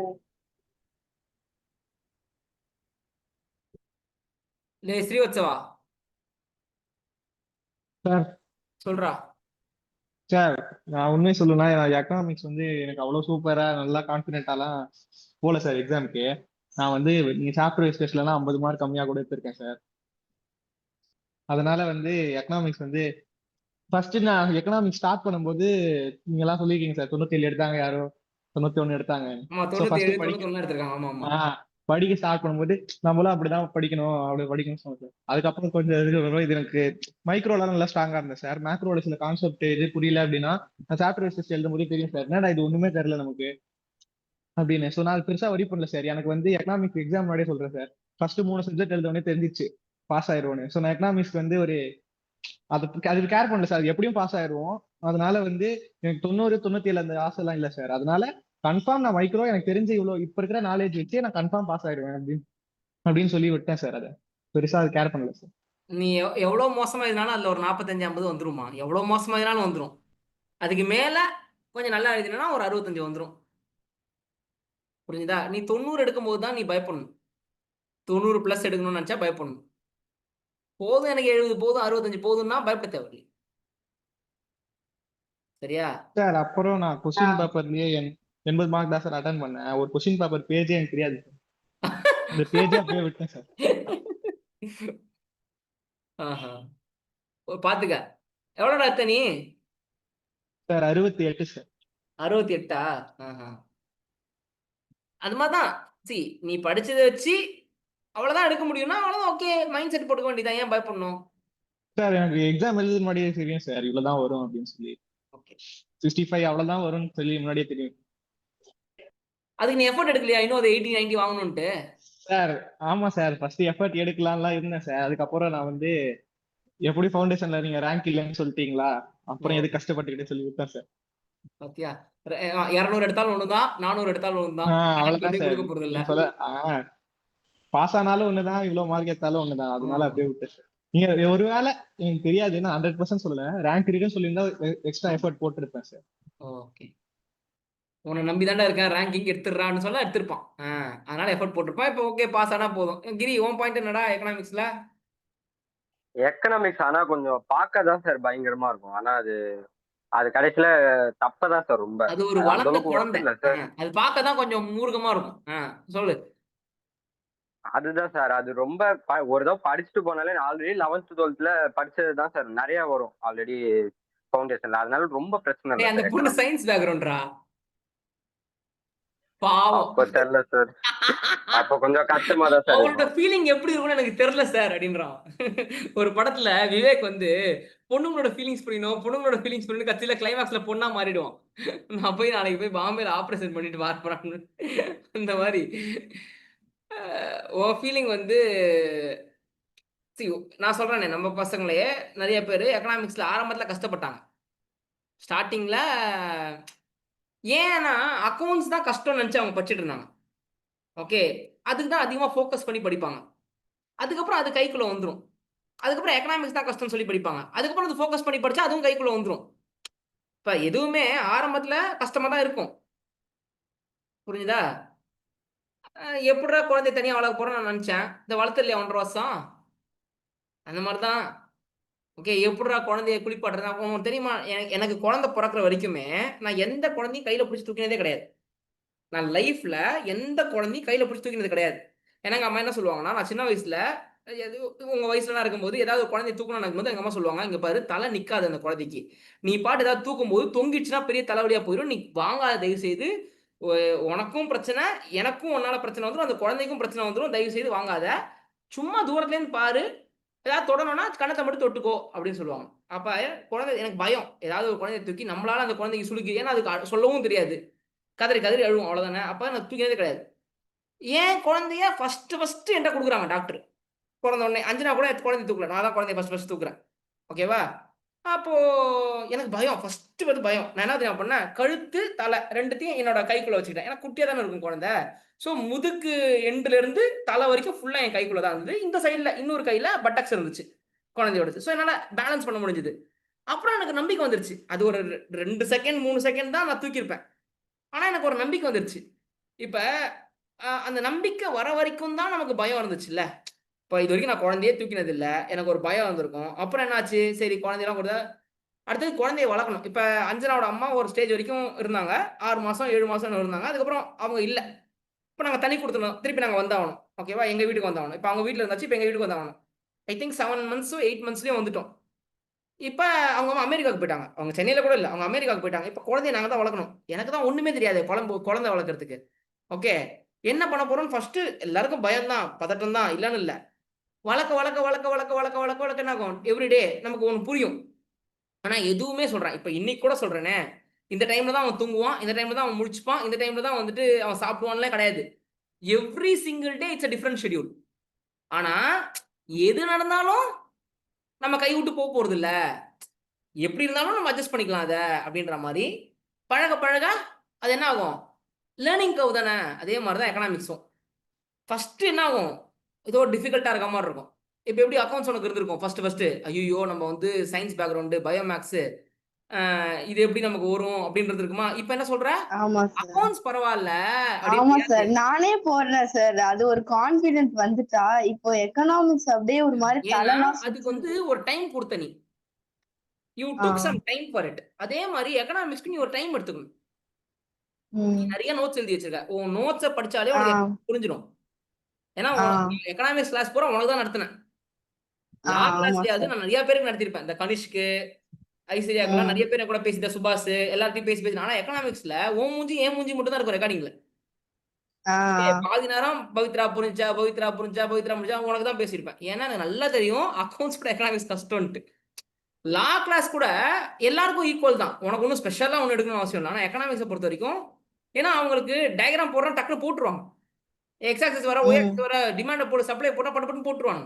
ஏன்னா அவங்க ஆல்ரெடி என்னன்னா சார், எனக்கு கான்செப்ட் இப்ப இன்னைக்கு படிக்கிறேன்னா நல்லா செமையா படிப்பேன் சார். இன்னைக்கு நாளே ஒரு மாதிரி ஃபுல்ஃபில்லா இருக்கும்.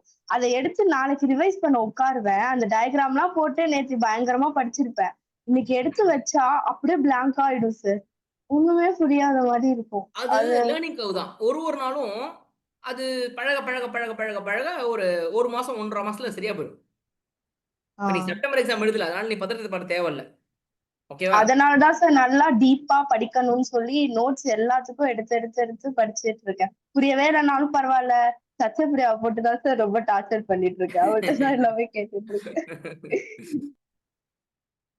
நீ பண்ண டார்ச்சர்ல தான் நீ கிளாஸுக்கு வரல போடுது சார். ஒரு வாரம் நான் ஃப்ரீயா இருக்கிறேன், நீ தேர்ஸ்டே வரைக்கும் கால் பண்ணாத, மெசேஜ் மட்டும் பண்ணுன்னு சொல்லிட்டாங்க.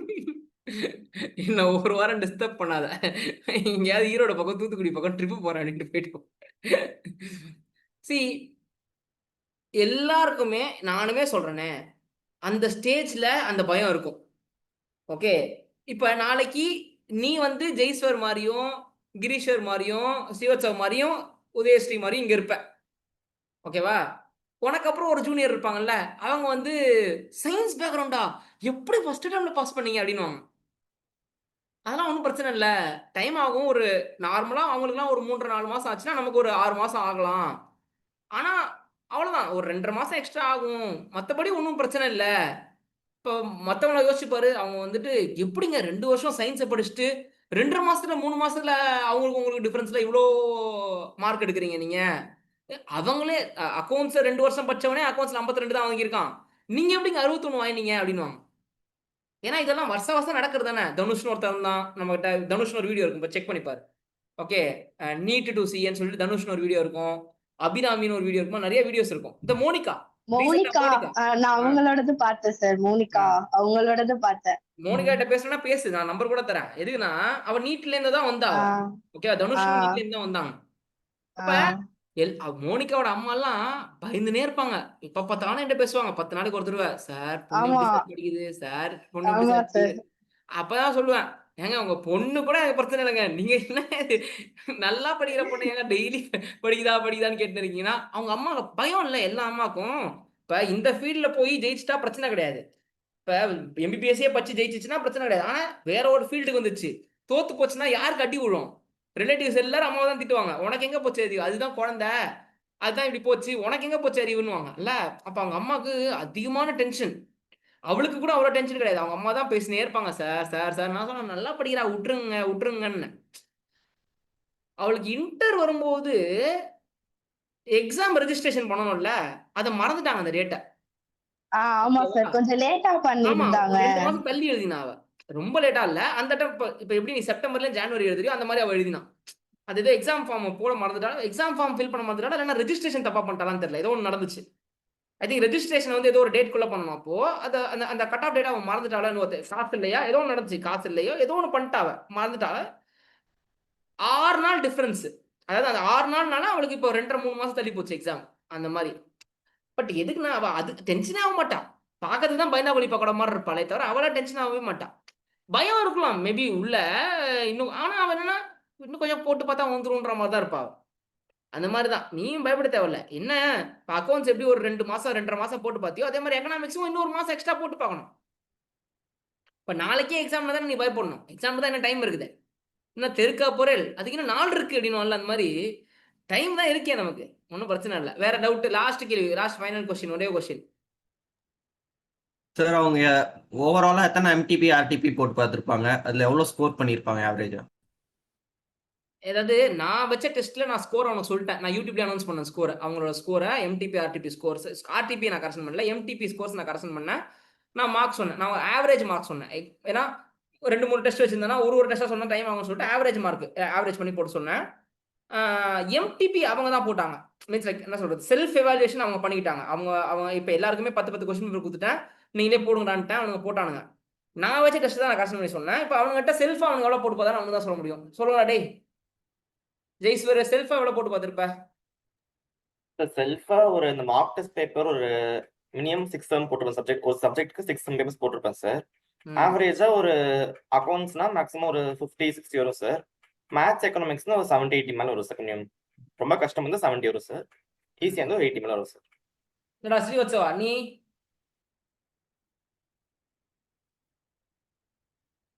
உதயஸ்ரீ நீ எவ்வளோ போட்டு பார்த்த? சார் எனக்கு ஐசிஏ புக் படிக்கவே டைம் இல்லையா, நான் அதெல்லாம் பெருசா போடல sir. I am very contented அப்படின்றாங்க. அதான் எல்லாம் தான் இதாண்டா சிம்பிள்ரா பாரதி கிருஷ்ணா. ஒருத்தருக்கும் ஒரு மைண்ட் செட்டு, ஒருத்தரும் ஒரு மாதிரி. ஒருத்தர் கருப்பா இருப்பாங்க, ஒருத்தர் சிவப்பா இருப்பாங்க, ஒருத்தங்க நெட்டையா இருப்பாங்க, ஒருத்தங்க குட்டையா இருப்பாங்க. So you cannot average it. 5 வரலும் 5 மாதிரின்ற மாதிரி தான். You cannot average it. ஓகேவா? ஒருத்தருக்கும் ஒன்று சூட் ஆகும். இப்போ ஃபார் எக்ஸாம்பிள் நீ ஆல்ரெடி எல்லா சப்ஜெக்டும் படிச்சுட்டு தான் இந்த கிளாஸ்க்கே வந்திருக்க. ஓகேவா? நீ you are about to write May examination. In fact you are writing under marks test. So அப்போ உனக்கு இந்த 4 மாசம் நீ இப்போ படிக்கிறதே ரிவிஷன் தானே. அப்போ நீ எவ்வளோ தடவை அண்டர் மார்க்ஸ் டெஸ்ட் எழுதி பார்த்துருக்கலாம், மார்க் டெஸ்ட் எழுதி பார்த்துருக்கலாம். பட் இதையே சுபாஷ் கிடையாது. சுபாஷ் ஆனா போட்டதே எப்போ, ஊனா போட்டதே ஏப்ரல் 14 தான். இப்போ அவன் உன் அளவுக்கு அண்டர் மார்க்ஸ் டெஸ்ட் செல்ஃபா எழுதியிருக்க முடியுமானா முடியவே முடியாது. புரிஞ்சுதா? இன்ஃபேக்ட் நேற்று போலம் நான் என்கிட்ட, நான் எதுக்கு சார் எக்கனாமிக்ஸ் டெஸ்ட் எழுதணும், நான் தான் 80 மார்க் எத்திரினே சார்னா மூட்டு எழுதுறான்னு. ஏன்னா அவனுக்கு டைம் இல்லை, அடுத்தடுத்து படிப்புனா உட்காந்து எக்கனாமிக்ஸை படிச்சுட்டு இருப்பானு. நான் சொன்னேன் எக்கனாமிக்ஸ் படிக்க தேவையில்லை, சும்மா எழுது. ஸோ அப்போ என்ன இருக்கும் ஒரு மைண்ட் செட்டில், சும்மா எழுதினாலே 67 வருது எதுவுமே படிக்காம. என் பெயர் சுபாஷ்னு எதுவுமே படிக்காம எழுத போறேன், அப்பவே 67 வருது. அப்ப எக்ஸாமுக்கு முன்னாடி நான் இன்னும் நல்லா படிச்சுட்டேன்னா அப்படின்னு ஒரு மைண்ட் செட் வரும்ல. அதுக்காக தான் எழுத சொல்றது. ஒண்ணுமே தெரியாம எழுதிப்பாரு. இப்ப ஆல்ரெடி ஒரு தடவை டெஸ்ட் எழுதிட்டேன், இதுக்கப்புறம் நீ வேற சப்ஜெக்ட் படிக்க போற, திடீர்னு ஒரு நாள் சர்ப்ரைஸா இந்தாடா டெஸ்ட் எழுதுறானா நீ எழுதணும். அப்ப 80 வாங்கணும், 75 வாங்கணும், 90 வாங்கணும்னு நினைக்க தேவையில்ல. ஒண்ணுமே ரிவைஸ் பண்ணாம எழுத போறோம். ஒர்ஸ்ட் கேஸ்ல எவ்வளவு வரும்? 65 வந்துச்சுன்னா எப்படி இருக்கும்? அப்ப எப்படி இருக்கும்? ஐ ஒண்ணுமே தெரியாம 65 வருதே, ஐ சூப்பர். இப்ப பவித்ராவை இன்னைக்கு எக்கனாமிக்ஸ் டெஸ்ட் எழுத வச்சேன்னு வச்சுக்கோங்க, எப்படி இருக்கும்? சார் கண்டிப்பா ஃபெயில் ஆயிடுவா சார்ன்றாளா, எழுது பரவாயில்ல பாத்துக்கலாம் எழுதுன்றேன். 48 வருது. அப்ப என்ன ஆகும்? பரவாயில்லையே 100% ஃபெயில்னு நினைச்சு எழுதினாலே 47 வருது 48 வருது. இப்ப என்ன தெரியுமா உங்களுக்கு பிரச்சனை ஆகும்? நான் சொல்றேன் எக்கனாமிக்ஸ் ஏன் பயந்தீங்கன்னு சொல்றேன். 7வது சாப்டர்ல 100 மார்க் வச்சுன்னு வச்சுக்கோ, பயம் பீக்குக்கு போயிடும். 8வது சாப்டர்ல 100 மார்க் வச்சுன்னா பயம் பீக்குக்கு போயிடும். மணி மார்க்கெட்ல வச்சு செஞ்சு விட்டேன்னு வச்சுக்கோ, ஏன் மணி மார்க்கெட் பற்றி என்கிட்ட கேட்டா சம்டைம்ஸ் எனக்கே மறந்து போயிருக்கும். இப்போ அன்னைக்கு இன்கம் அப்ரோச்சா ப்ராடக்ட் அப்ரோச்சா அப்படின்னு கேட்டான், அது அவுட்புட் அப்ரோச்சான்னு கேட்டான்னு நினைக்கிறேன். நான் வந்து இன்கம் அப்ரோச் சொல்லிட்டு போயிட்டேன். அப்புறம் ஒரு செகண்ட் உட்காந்து யோசிச்சா இல்ல அது ப்ராடக்ட் அப்ரோச் தான் வரும்னு தோணுது. ஓகே, ஆனா எக்ஸாம் பேப்பர் செட் பண்ணும்போது அது நான் ப்ராடக்ட் அப்ரோச் போடாம இன்கம் அப்ரோச்ல போட்டு செட் பண்ணி விட்டேன், முடிஞ்சு போச்சு. இன்ஃபேக்ட் கொஸ்டின் பேங்க்லேயே நான் இன்கம் அப்ரோச் தான் போட்டேன், ஞாபகம் எனக்கு. அப்ப யாராவது ஸ்பெசிஃபிக்கா அந்த கொஸ்டின் கேட்கும்போது தான் அதை நம்ம யோசிச்சு நமக்கு வேற ஆன்சர் வருது. சம்டைம்ஸ் இப்படி நடக்கும். ஏன்னா ஒரே ஒரு சாப்டர்ல இருந்து வச்சன்னு வச்சு செஞ்சா அப்படி இருக்கும். ஆனா அப்படி இருக்க போதில்லை எக்ஸாம்ல கொஞ்சம் உப்பு, கொஞ்சம் காரம், கொஞ்சம் துவர்ப்பு, கொஞ்சம் புளிப்பு எல்லாம் கலந்து ஐட்டமா தான் வரப்போகுதே தவிர ஒண்டி உப்பு ஊற்றி சாப்பிட்டு சொல்ல போறது இல்லை யாரும் வந்துட்ட. இந்தா ஒரு பவுல் ஃபுல்லா உப்பு சாப்பிட்டுன்னு யாரும் சொல்ல போறாங்களா? பேர் தான் உப்புமா. ஓகே, ஆனா உப்பு கொஞ்சம் தானே இருக்குது, மாவு தானே நிறைய இருக்குது. இப்ப ரவா உப்புமான்னு வச்சுக்கோயேன், இப்ப ரவா தானே 95%. ஓகேவா, கடுகு உப்பு எண்ணெய் எல்லாம் ஒரு 1/2% தானே. அது மாதிரி 7th சாப்டரே ஃபுல்லா வர போறது இல்லை. 7th சாப்டர் 10 மார்க் தான் வரும். 5th சாப்டர் ஒரு 10 மார்க், 5 மார்க், 6 மார்க் வரும். ஃபர்ஸ்ட் சாப்டர் ஒரு 6 மார்க் வரும். ஸோ அப்ப 7th சாப்டர்ல 10 மார்க்குக்கு உனக்கு 6 மார்க் வருது, 4 மார்க் தெரியல, ஓகே.